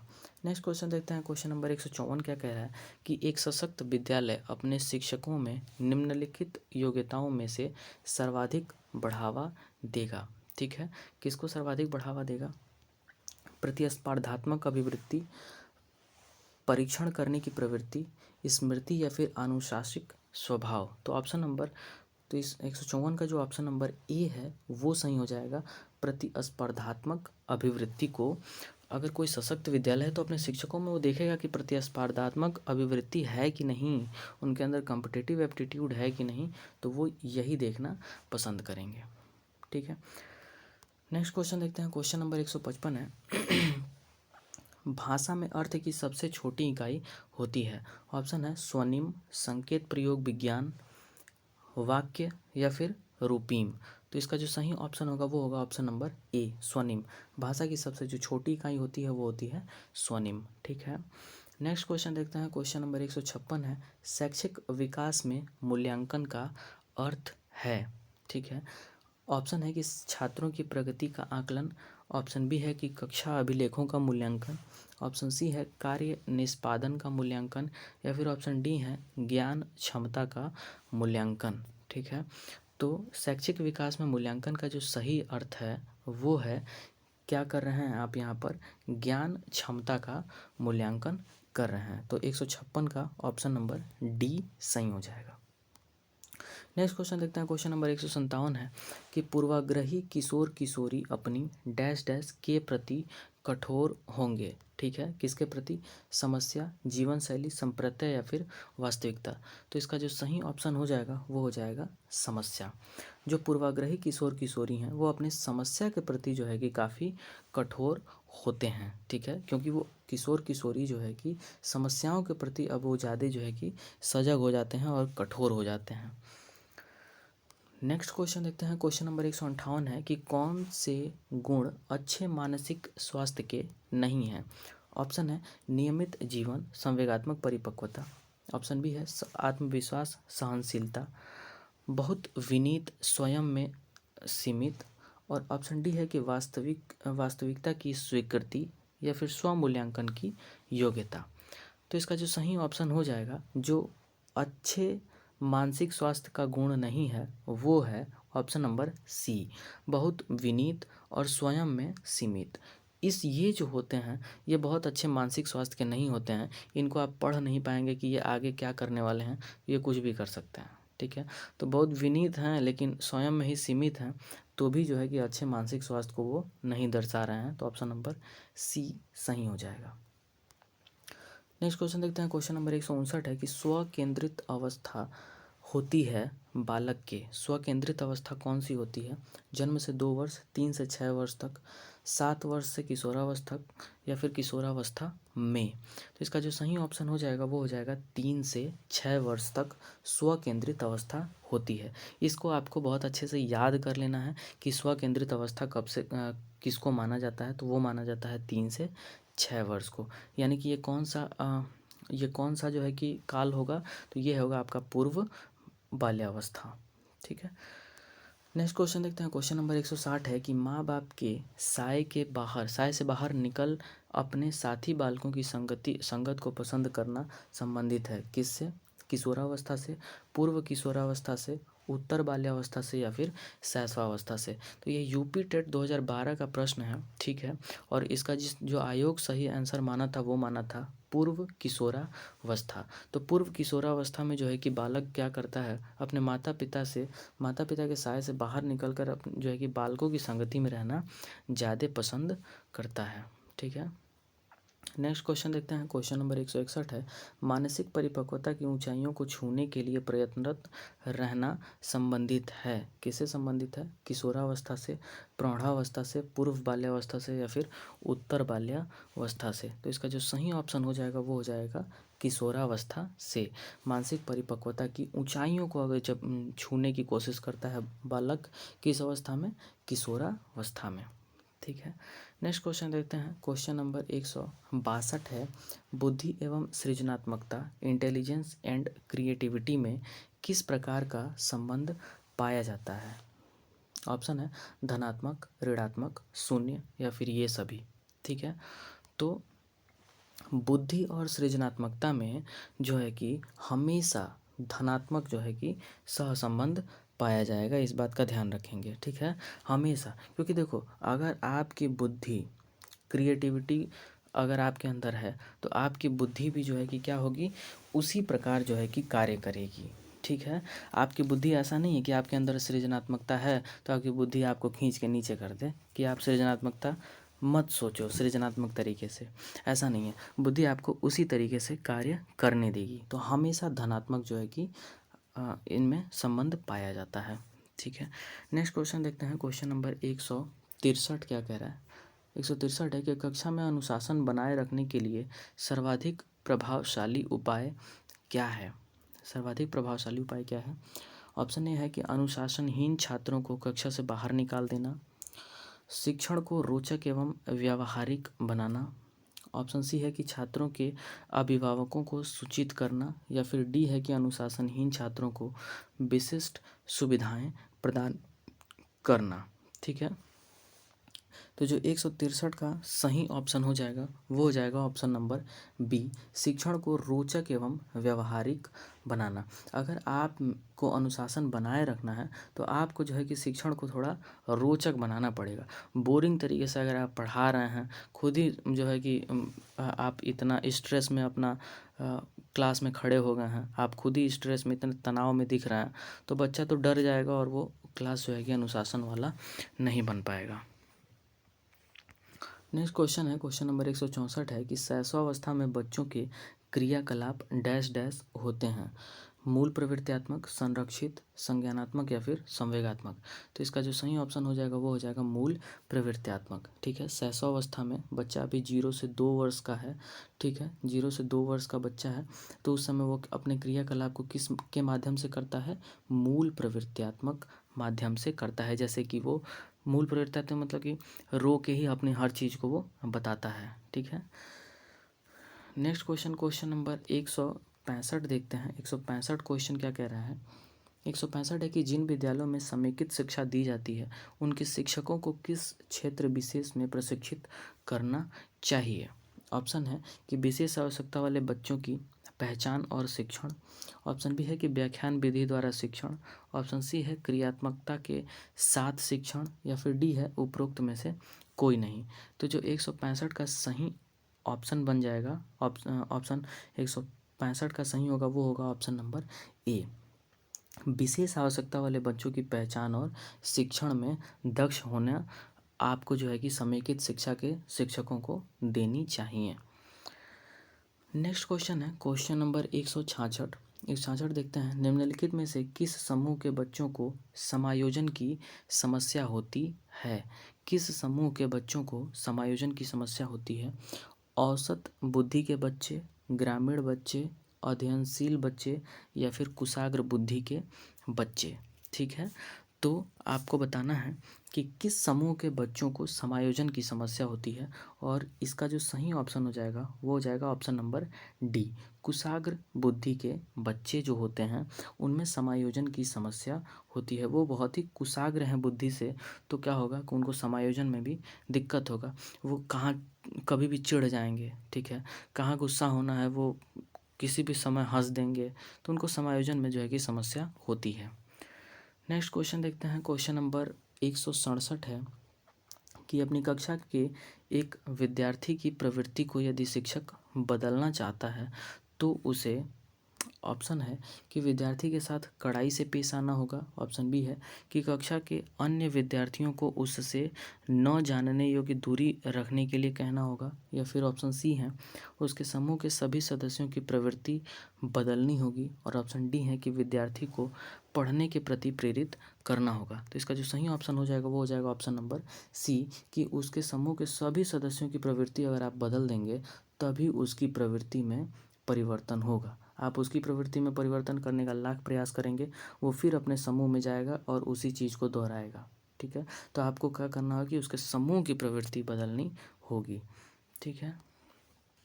नेक्स्ट क्वेश्चन देखते हैं। क्वेश्चन नंबर 168 है कि विकास का वही संबंध परिपक्वता से है जो उद्दीपन का डैश डैश से, परिवर्तन, प्रतिक्रिया, प्रयास या फिर परिणाम।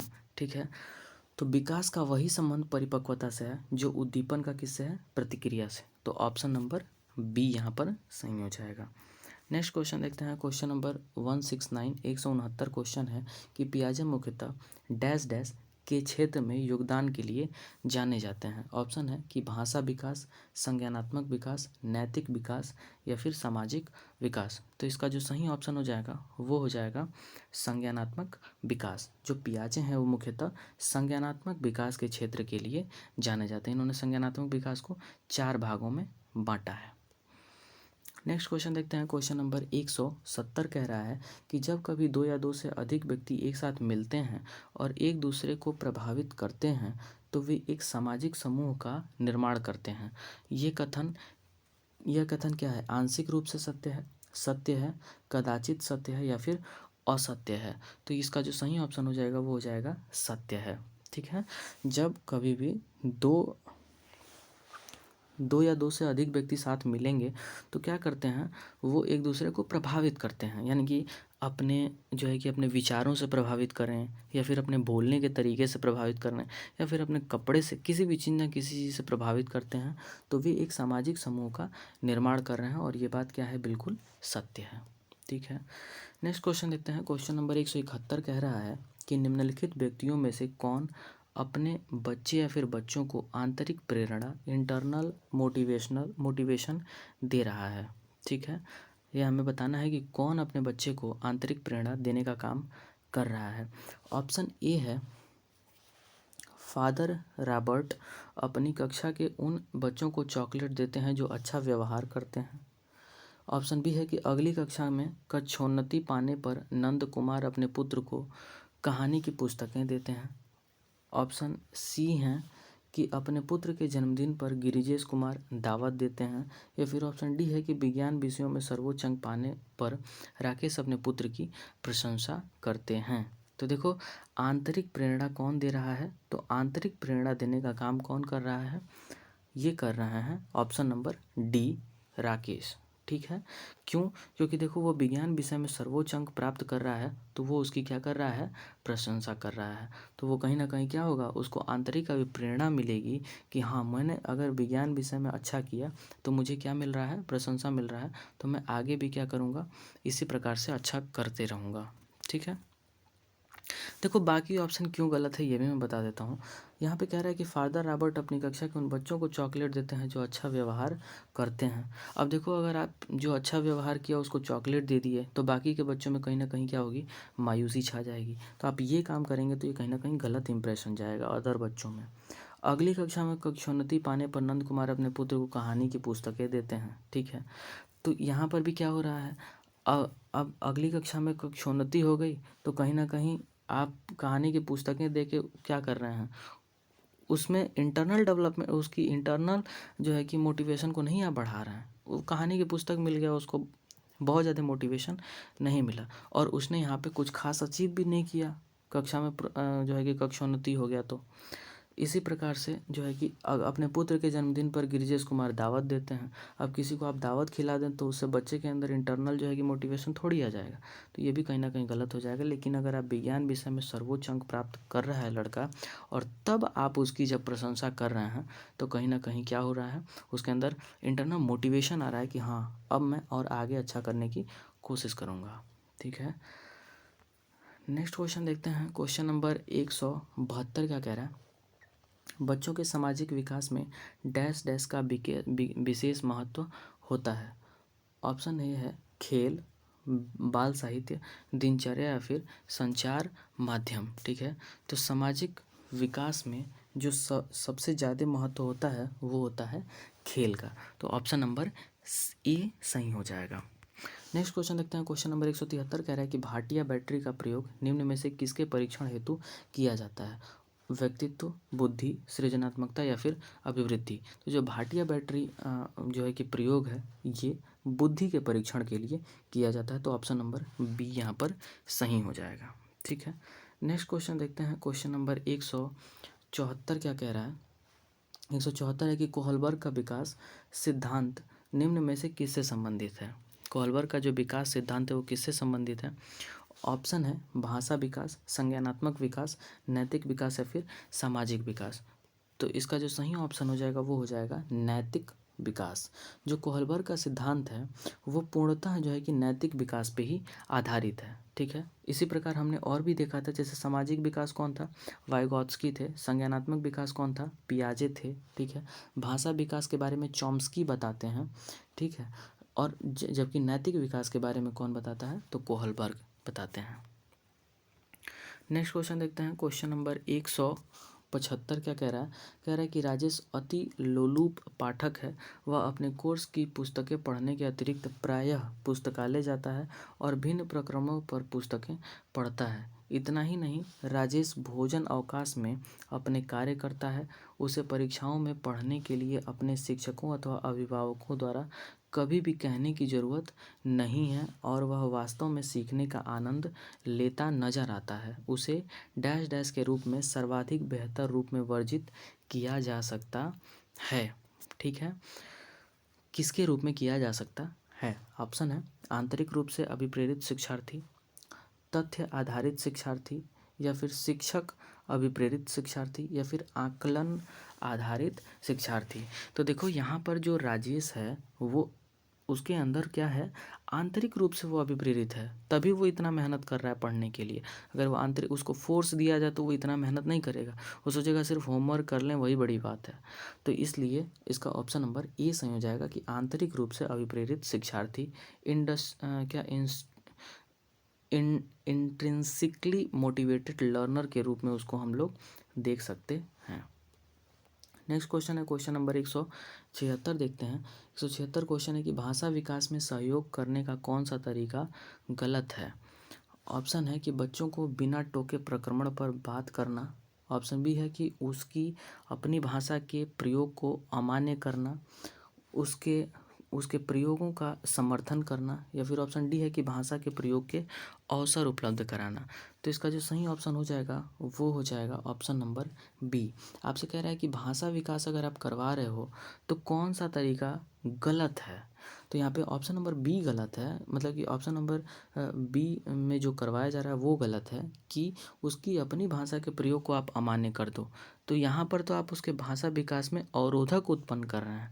उसको जो भाषा आ रही है आप उसको जब कह देंगे कि ये मत बोलो, तो कहीं ना कहीं वो क्या हो जाएगा, कुंठित हो जाएगा, वो बोल ही नहीं पाएगा। तो इसलिए ऑप्शन नंबर बी यहाँ पर क्या हो जाएगा, सही हो जाएगा। नेक्स्ट क्वेश्चन देखते हैं, क्वेश्चन नंबर 177 है कि मानव बुद्धि एवं विकास की समझ शिक्षक को योग्य बनाती है। किसके योग्य बनाती है? ऑप्शन ए है निष्पक्ष रूप से अपने शिक्षण अभ्यास, या फिर शिक्षण के समय शिक्षार्थियों के संवेगों पर नियंत्रण बनाए रखना, विविध शिक्षार्थियों के शिक्षण के बारे में स्पष्टता, या फिर शिक्षार्थियों को यह बताना कि वे अपने जीवन को कैसे सुधार सकते हैं। तो 177 का जो सही ऑप्शन हो जाएगा वो हो जाएगा ऑप्शन नंबर सी, विविध शिक्षार्थियों के शिक्षण के बारे में स्पष्टता। ठीक है, मानव बुद्धि एवं विकास की समझ शिक्षक को विविध शिक्षार्थियों के शिक्षण के बारे में स्पष्टता की योग्य बनाती है। ठीक है, अगर शिक्षक जो है कि मानव बुद्धि का जो है कि विकास, ठीक है ना, मानव बुद्धि और विकास कैसे होता है ये जब वो समझ जाएगा तो वो विविध शिक्षार्थियों के बारे में जो है कि समझ जाएगा कि विविध शिक्षार्थियों को किस प्रकार की समस्या है और वो उस प्रकार के शिक्षण विधि का प्रयोग करेगा। ठीक है, तो इस चीज़ का हमें ध्यान रखना है कि हमें बुद्धि और विकास की समझ होनी ही चाहिए अगर हम एक शिक्षक बनने जा रहे हैं। नेक्स्ट क्वेश्चन है क्वेश्चन नंबर 178 है कि निम्नलिखित में से कौन सा सत्य है? ऑप्शन है कि शिक्षक द्वारा प्रश्न पूछना संज्ञानात्मक विकास में बाधक है। ऑप्शन बी है कि विकास और सीखना दोनों सामाजिक सांस्कृतिक संदर्भों से अप्रभावित रहते हैं। ऑप्शन सी है कि शिक्षार्थी एक निश्चित तरीके से सीखते हैं, या फिर ऑप्शन डी है कि खेलना संज्ञान और सामाजिक दक्षता के लिए सार्थक है। तो इसमें जो जो सही ऑप्शन है वो है ऑप्शन नंबर डी, खेलना संज्ञान और सामाजिक दक्षता के लिए सार्थक है। ठीक है, यही कथन क्या है, सत्य है। ठीक है, बाकी सारे ही कथन असत्य हैं। ठीक है, आप इनको जब पढ़ेंगे तब भी आप समझ जाएंगे, समझाने की जरूरत नहीं है। शिक्षक द्वारा प्रश्न पूछना संज्ञानात्मक विकास में बाधक है, ये कहीं से भी हो सकता है क्या? शिक्षक प्रश्न पूछ रहा है तो और अच्छी बात है। विकास और सीखना दोनों सामाजिक सांस्कृतिक संदर्भ में अप्रभावित रहते हैं, ये बिल्कुल गलत है। सामाजिक और सांस्कृतिक रूप से ही तो हमारा विकास होता है। तो ये इसलिए ऑप्शन नंबर डी यहाँ पर क्या हो जाएगा, सही हो जाएगा। नेक्स्ट क्वेश्चन देखते हैं, क्वेश्चन नंबर 179 देखते हैं कि बच्चे के विकास में आनुवंशिकता और वातावरण की भूमिका के बारे में निम्नलिखित में से कौन सा सत्य है। ठीक है, विकास में आनुवंशिकता और वातावरण की भूमिका के बारे में आपको बताना है। ऑप्शन है, आनुवंशिकता और वातावरण दोनों एक बच्चे के विकास में 50-50% योगदान रखते हैं। ऑप्शन बी है कि समवयस्कों और पितृक जीन्स का सापेक्ष योगदान योगात्मक नहीं होता। ऑप्शन सी है, आनुवंशिकता और वातावरण एक साथ परिचालित नहीं होते। फिर डी है कि सहज रुझान वातावरण से संबंधित है जबकि वास्तविक विकास के लिए आनुवंशिकता जरूरी है।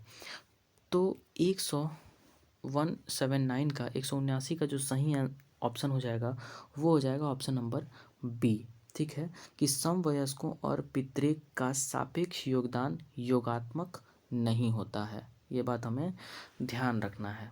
ठीक है, तो क्या हो जाएगा, ऑप्शन नंबर बी सही हो जाएगा। नेक्स्ट क्वेश्चन देखते हैं, क्वेश्चन नंबर 180 समाजीकरण है। समाजीकरण क्या है, ऑप्शन नंबर ए है सामाजिक मानदंडों में परिवर्तन। ऑप्शन बी है शिक्षक एवं पढ़ाए गए के बीच संबंध। ऑप्शन सी है समाज के आधुनिकीकरण की प्रक्रिया। या फिर डी है कि समाज के मानदंडों के साथ अनुकूलन।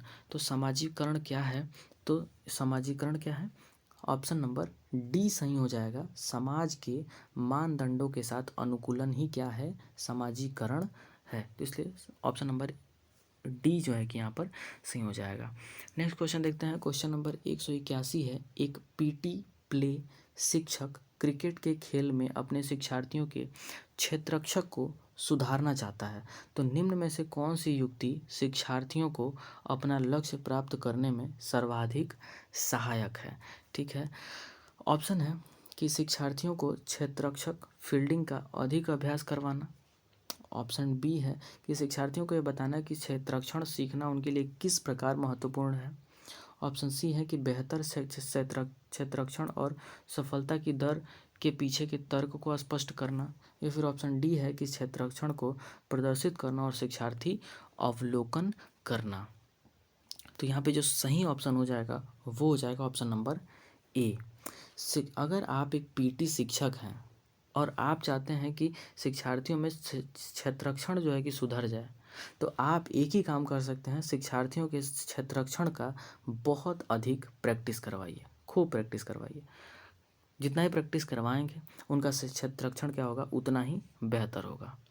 तो सिर्फ, और ये एक ही क्षेत्ररक्षण पे ही लागू नहीं होता है, ये हर एक पहलू पर लागू होता है। अगर आप एक शिक्षक हैं और अगर आपका जो है कि बालक मैथ में कमज़ोर है, आपका स्टूडेंट, तो आप मैथ की बहुत अच्छी प्रैक्टिस करवाइए, बहुत ज़्यादा प्रैक्टिस करवाइए, और क्या होगा, बच्चे में सुधार आ जाएगा।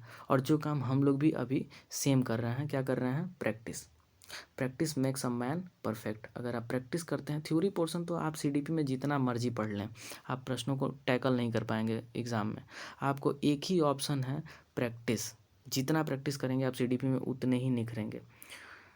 नेक्स्ट क्वेश्चन देखते हैं, क्वेश्चन नंबर 182 है, एक शिक्षिका अपने शिक्षार्थियों की इस रूप में मदद करना चाहती है कि वे एक स्थिति की अनेक दृष्टिकोण से सराहना कर सकें। वह विभिन्न समूहों में एक स्थिति पर विवाद करने के अनेक अवसर उपलब्ध कराती है। वाइगॉत्स्की के परिप्रेक्ष्य के अनुसार उसके शिक्षार्थी विभिन्न दृष्टिकोणों को डैश डैश करेंगे और अपने तरीके से उस स्थिति के अनेक परिप्रेक्ष्य विकसित करेंगे। तो यहाँ पर हमें क्या भरना है, यही हमसे पूछ रहा है। ऑप्शन है तर्क संगत, आत्मसात, निर्माण या फिर संक्रियाकरण। ठीक है, तो इसका जो सही ऑप्शन हो जाएगा वो हो जाएगा आत्मसात। क्या हो जाएगा, आत्मसात, इंटरनलाइज। ठीक है, नेक्स्ट क्वेश्चन देखते हैं, क्वेश्चन नंबर 183 है कि सीता ने हाथ से दाल और चावल खाना सीख लिया है। जब उसे दाल और चावल दिए जाते हैं तो वह दाल चावल मिलाकर खाने लगती है। उसने चीज़ों को करने के लिए अपने स्कीमों में दाल और चावल खाने को डैश डैश कर लिया है। क्या कर लिया है, ऑप्शन है कि अंगीकार, समायोजित, अनुकूलित या फिर समुचितता। ठीक है ना। तो देखो क्या होता था कि अब सीता को अब दाल भात अगर कोई देता है तो वो उसको मिलाकर खाना सीख गई है। तो वो क्या की है, अपने स्कीमों में उसने दाल चावल को मिलाकर खाने का अनुकूलन कर लिया है। थोड़ा सा ध्यान दीजिएगा आप इस बात को कि आप जब किसी नई चीज़ को सीखते हैं तो आपने स्कीम्स में, स्कीम मतलब अपने दिमाग में उस चीज़ का अनुकूलन करते हैं। इस चीज़ को बहुत अच्छे से ध्यान रखिएगा कि आप अगर किसी नए चीज़ को सीख रहे हैं तो आप क्या कर रहे हैं, उस चीज़ का अनुकूलन कर रहे हैं अपने स्कीम्स में। एक और शब्द है यहाँ पर समायोजित, जो कि यूज होता है एकोमोडेट। आगे आने वाले प्रश्नों में ये शब्द जरूर आएगा, इसलिए अभी डिस्कस करके हम अपने कन्फ्यूजन को नहीं बढ़ाते हैं। सिर्फ आपको ये याद रखना है, अगर आप किसी भी चीज़ नए चीज़ को सीख लिए तो आप अपने स्कीम्स में क्या कर रहे हैं, अनुकूलन कर रहे हैं, एसिमिलेशन कर रहे हैं, बस। नेक्स्ट क्वेश्चन है, क्वेश्चन नंबर 184 है, डैश डैश के अतिरिक्त बुद्धि के निम्नलिखित पक्षों को स्टर्नबर्ग के त्रितंत्र सिद्धांत में संबोधित किया गया है। ठीक है, मतलब कि स्टर्नबर्ग ने जो त्रितंत्र सिद्धांत दिया, त्रितंत्र में 3 सिद्धांत हैं, उन 3 सिद्धांतों में जो है कि यहाँ पे किसके अतिरिक्त वो तीनों सिद्धांत हैं।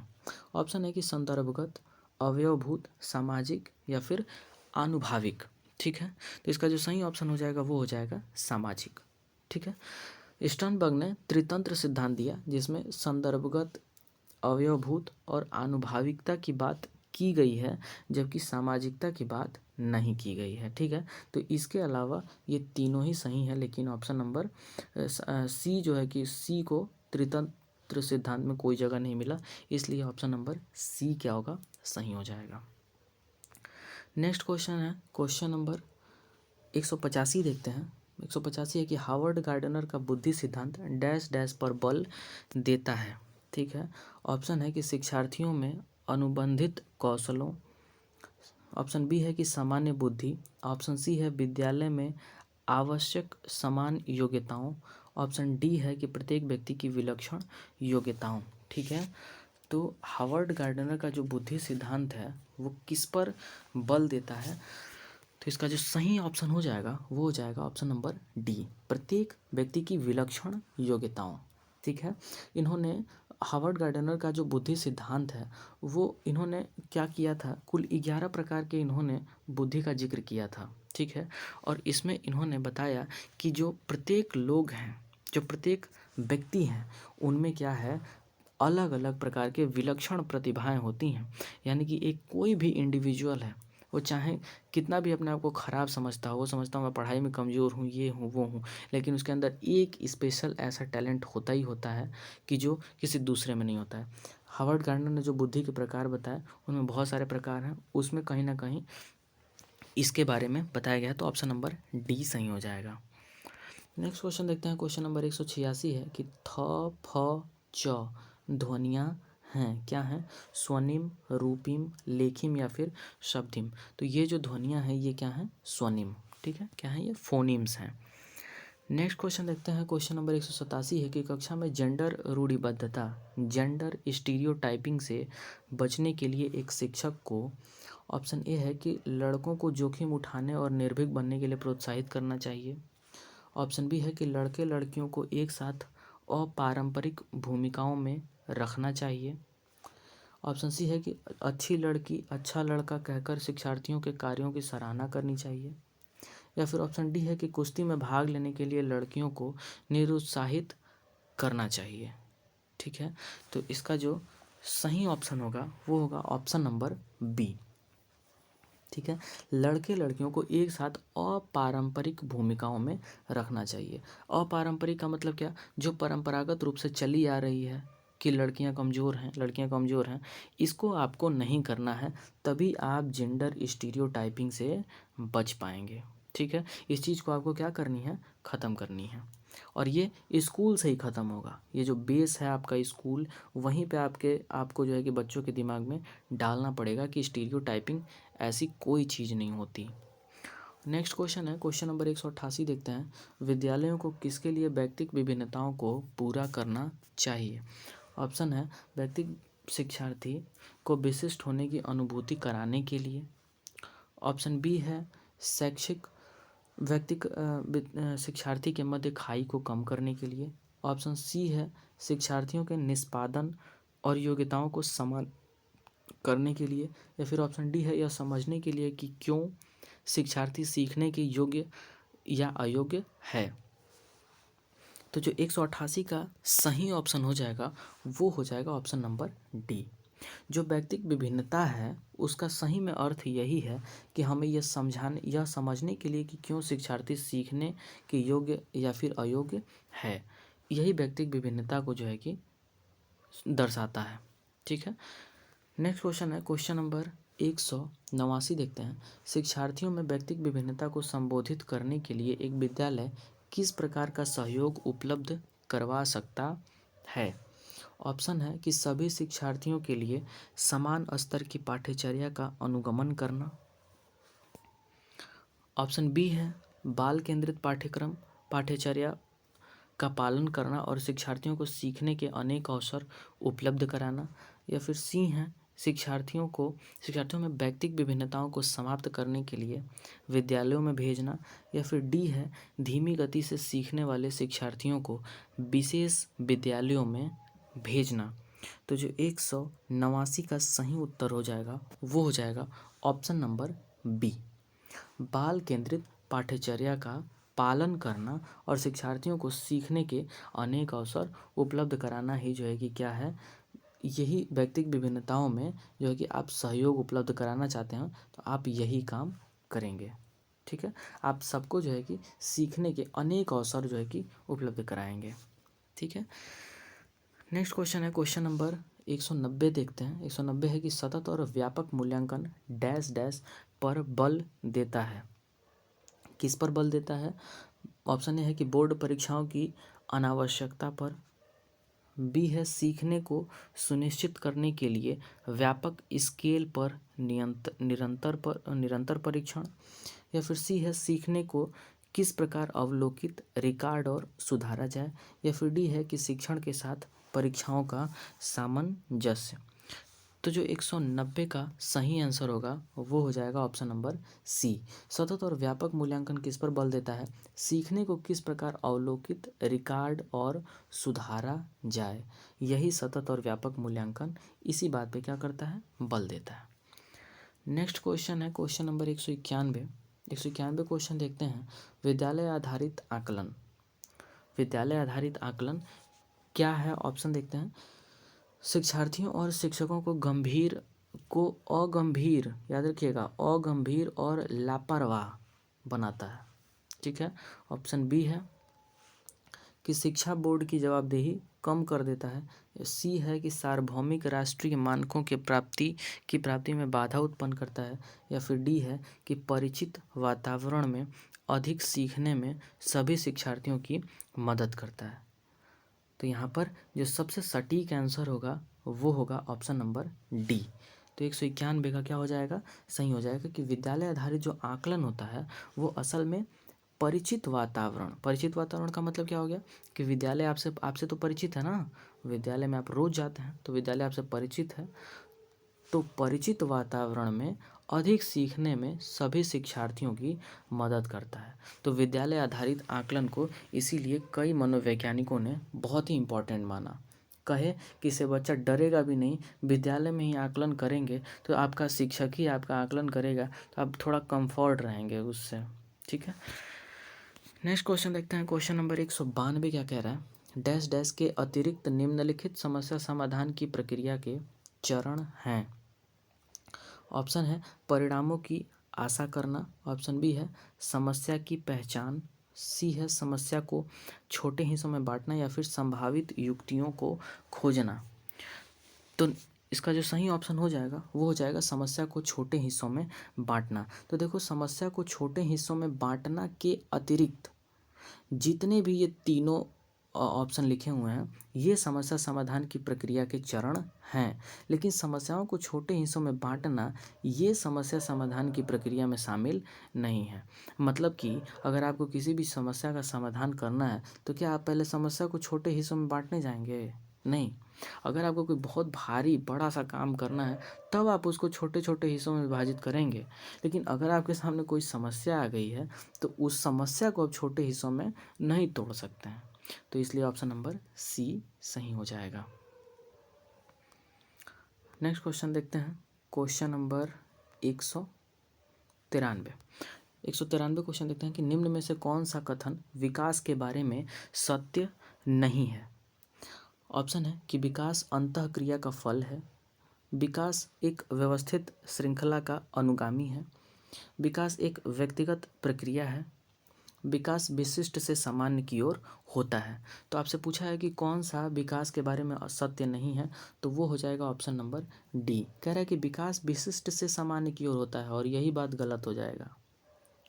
विकास हमेशा सामान्य से विशिष्ट की ओर होता है, ये बात याद रखिएगा। सामान्य से विशिष्ट की ओर होता है, ना कि विशिष्ट से सामान्य की ओर। ठीक है, इसका मतलब बहुत ही सिंपल है कि जैसे कि हम क्या करते हैं, पहले सामान्य चीज़ें सीखते हैं। ठीक है, सामान्य चीज़ें सीखते हैं। जैसे मान लीजिए कि अगर हाथ है तो हमारे हाथ में जब जान आने लगती है तो हम क्या करते हैं, किसी चीज़ को उठाना सीखते हैं। लेकिन फिर हम क्या करते हैं, हाथ का विशिष्ट जो है कि कार्य भी करने लगते हैं। जैसे कि हाथ के उंगलियों का प्रयोग करके हम क्या करते हैं, गिटार बजाना जान गए या फिर लिखना सीख गए। तो पहले हमने हाथ का पूरा इस्तेमाल किया तो वो क्या हो गया, सामान्य जो है कि काम हो गया। लेकिन फिर हमने उसी हाथ की हथेलियों का विशिष्ट जो है कि उपयोग करना शुरू कर दिया। जैसे कि गिटार बजाना, लिखना। ठीक है, जो है कि क्रिकेटर अगर कोई है तो वो गेंद फेंकना। ठीक है, वो उंगलियों का ही कमाल है। तो यहाँ पे क्या हो सकता है, यहाँ पे क्या हो जाएगा, ऑप्शन नंबर डी सही हो जाएगा। नेक्स्ट क्वेश्चन देखते हैं, क्वेश्चन नंबर 194 क्या कह रहा है कि बालकों की सोच अमूर्तता की अपेक्षा मूर्त अनुभवों के एवं प्रत्ययों से होती है, यह अवस्था है। बेसिकली आपसे पूछ रहा है कि मूर्त अनुभव से बच्चा कब सीखता है। ऑप्शन है कि 7 से 12 वर्ष, 12 से वयस्क तक, 2 से 7 वर्ष, या फिर जन्म से 2 वर्ष। तो हमें ये बताना है, बेसिकली हमें ये बताना है कि मूर्त संक्रियात्मक अवस्था कब से कब तक होता है। तो जो ऑप्शन सही हो जाएगा वो हो जाएगा, क्या हो जाएगा, मूर्त संक्रियात्मक अवस्था कब से कब तक होती है, 7 से 12 वर्ष तक। तो जो ऑप्शन ए है वो सही हो जाएगा। नेक्स्ट क्वेश्चन देखते हैं, क्वेश्चन नंबर 195 है कि मानव विकास किन दोनों योगदान का परिणाम है। ठीक है, ऑप्शन है कि अभिभावक एवं अध्यापक का, सामाजिक एवं सांस्कृतिक कारकों का, वंशक्रम एवं वातावरण का, या फिर डी है उपरोक्त में से कोई नहीं। तो इसका जो सही ऑप्शन हो जाएगा वो हो जाएगा वंशक्रम एवं वातावरण का। जो मानव विकास है वो किसका जो है कि किसका परिणाम होता है, वो परिणाम होता है वंशक्रम एवं वातावरण का। देखिए, आपको कंफ्यूज करने के लिए ये ऑप्शन भी दे सकता है, सामाजिक और सांस्कृतिक, लेकिन आपको इससे नहीं भटकना है। अगर मानव विकास की बात हो रही है तो वहाँ पे वंशक्रम और वातावरण सबसे मेजर रोल निभाते हैं। ठीक है, नेक्स्ट क्वेश्चन देखते हैं, क्वेश्चन नंबर 196 है कि निम्न में से कौन पियाजे के अनुसार बौद्धिक विकास का निर्धारक तत्व नहीं है। ऑप्शन है सामाजिक संचरण, अनुभव, संतुलीकरण, इनमें से कोई नहीं। ठीक है, तो ऑप्शन नंबर, क्वेश्चन नंबर 196 का जो ऑप्शन सही हो जाएगा वो हो जाएगा सामाजिक संचरण। इसके पहले भी हम लोग एक प्रश्न डिस्कस कर चुके हैं, इसमें लिखा हुआ है कि पियाजे के अनुसार बौद्धिक विकास का निर्धारक तत्व तो नहीं है, तो वो हो जाएगा सामाजिक संचरण, क्योंकि पियाजे ने अपने थ्योरी में कहीं भी सामाजिक संचरण शब्द को जगह नहीं दिया, तो इसलिए ये बौद्धिक विकास में सामाजिक संचरण को उपयोगी भी नहीं मानते हैं। ठीक है, नेक्स्ट क्वेश्चन देखते हैं, क्वेश्चन नंबर 197 है, समस्या के अर्थ को जानने की योग्यता वातावरण के दोषों, कमियों एवं रिक्तियों के प्रति सजगता विशेषता है। किसकी विशेषता है, प्रतिभाशाली बालक की, सामान्य बालकों की, सृजनशील बालकों की, या फिर उपरोक्त में से कोई नहीं। तो इसका जो सही ऑप्शन हो जाएगा वो हो जाएगा ऑप्शन नंबर सी, सृजनशील बालकों की। देखो, जो सृजनशील बालक होते हैं वो किसी भी समस्या में पड़ते हैं या फिर उनको आप किसी भी समस्या में डालेंगे तो वो वातावरण के दोषों, कमियों एवं रिक्तियों के प्रति सजग रहते हैं। ठीक है, तो इसलिए क्या हो जाएगा 197 का सी ऑप्शन सही हो जाएगा। 198 देखते हैं। एक कॉलेज जाने वाली लड़की ने फर्श पर कोट फेंकने की आदत डाल ली है। यानी कि जैसे वो स्कूल से जब आती है तो वो अपना कोट निकाल के फर्श पर फेंक देती है। ठीक है, लड़की की माँ ने उसे कहा कि कमरे के बाहर जाओ और कोट को खूंटी पर टांगो। ठीक है, लड़की अगली बार घर में प्रवेश करती है और कोट को हाथ पर रखकर अलमारी की तरफ जाकर कोट को खूंटी पर टांग देती है। यह किसका उदाहरण है? ठीक है, पहले आती थी जब स्कूल से तो वो कोट निकाल के फर्श पे फेंक देती थी। एक दिन उसकी माँ ने कहा कि बाहर जाओ और कोट को फर्श से उठाकर खूंटी पर टांगो। ऑप्शन है कि श्रृंखलागत अधिगम का, उद्दीपन अनुक्रिया अधिगम का, प्रत्यय अधिगम का, या फिर डी है इन सभी में। तो देखो यहाँ पर वो जो इस अधिगम को वो प्राप्त कर रही है वो है श्रृंखलागत अधिगम, सीक्वेंस लर्निंग। ठीक है, श्रृंखलागत अधिगम में क्या होता है, समझिए इस चीज़ को। श्रृंखलागत अधिगम में यही होता है कि जैसे कि अब एक बच्चा है, उसको पता ही नहीं है कि वो कुछ गलत भी कर रहा है। जैसे वो लड़की आई, उसने अपने कोट को निकाल के फर्श पे फेंक दिया। एक दिन फेंका, 2 दिन फेंका, 3 दिन फेंका, तो उसको नहीं पता है कि वो जो कर रही है वो क्या है, गलत है। लेकिन एक दिन उसको वो चीज़ समझा दिया गया और बोला गया कि इसको खूंटी पर टांगो, तो उसे लग गया कि ये चीज़ क्या था, गलत था। तो वो एक तरह से क्या हो रहा है, सीक्वेंस लर्निंग हो रही है। वो इस कार्य को भी की, गलत को भी की और सही को भी की। तो जब इस प्रकार के अधिगम को हम करते हैं तो उसको हम क्या कहते हैं, श्रृंखलागत अधिगम कहते हैं। ठीक है, नेक्स्ट क्वेश्चन है क्वेश्चन नंबर 199।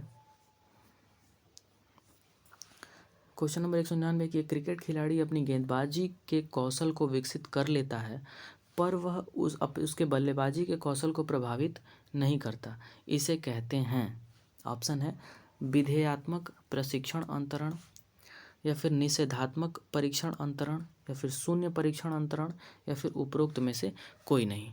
तो देखो यहाँ पर जो सही ऑप्शन हो जाएगा वो हो जाएगा ऑप्शन नंबर सी, शून्य परीक्षण अंतरण। क्यों क्यों हो रहा है, क्योंकि देखो एक खिलाड़ी है, वो गेंदबाजी के कौशल को सीख लिया तो उसके बल्लेबाजी का कौशल प्रभावित नहीं हुआ। ठीक है, यानी कि उसने गेंदबाजी के कौशल को सीखा तो उसके बल्लेबाजी में कोई सुधार नहीं हुआ। तो जब उसके गेंदबाजी के कौशल से बल्लेबाजी में कोई सुधार ही नहीं हुआ, यानी कि क्या हुआ, शून्य अंतरण हुआ। ठीक है, इसलिए ऑप्शन नंबर सी सही हो जाएगा। वहीं अगर मान लो कि गेंदबाजी का कौशल सीखने से उसके बल्लेबाजी के कौशल में अगर प्रभाव पड़ता, यानी कि उसके बल्लेबाजी का कौशल घट जाता, तो वहाँ पर कौन सा अंतरण हो जाता, निषेधात्मक प्रशिक्षण अंतरण। ठीक है, लेकिन कोई बिल्कुल प्रभावित ही नहीं हो रहा है, तो वहाँ पर क्या हो जाएगा, शून्य परीक्षण प्रशिक्षण अंतरण। तो ऑप्शन नंबर सी क्या हो जाएगा, सही हो जाएगा। नेक्स्ट क्वेश्चन है क्वेश्चन नंबर 200 देखते हैं। क्वेश्चन नंबर 200 है कि निम्न में से कौन सा कथन किसी व्यक्ति के मानसिक स्वास्थ्य को उत्तम रूप से प्रदर्शित करता है। किसी व्यक्ति के मानसिक स्वास्थ्य को उत्तम रूप से प्रदर्शित करता है। ऑप्शन है कि पूर्ण अभिव्यक्ति, संगतिकरण और सामान्य लक्षण की ओर निर्देशन, मानसिक विचारों का न होना, व्यक्तित्व के विकारों से मुक्ति, या फिर डी है उपरोक्त में से सभी। तो जो 200 का सही आंसर हो जाएगा वो हो जाएगा ऑप्शन नंबर ए। किसी व्यक्ति के मानसिक स्वास्थ्य को उत्तम रूप से क्या प्रदर्शित करता है, उसका पूर्ण अभिव्यक्ति, संगतिकरण और सामान्य लक्षण की ओर निर्देशन को ही हम जो है कि कह सकते हैं कि उस व्यक्ति का मानसिक स्थिति कैसा है। इन चीज़ों को, इन एरियाज़ को हम देख के बता सकते हैं। तो ऑप्शन नंबर ए सही हो जाएगा। नेक्स्ट क्वेश्चन है क्वेश्चन नंबर 201।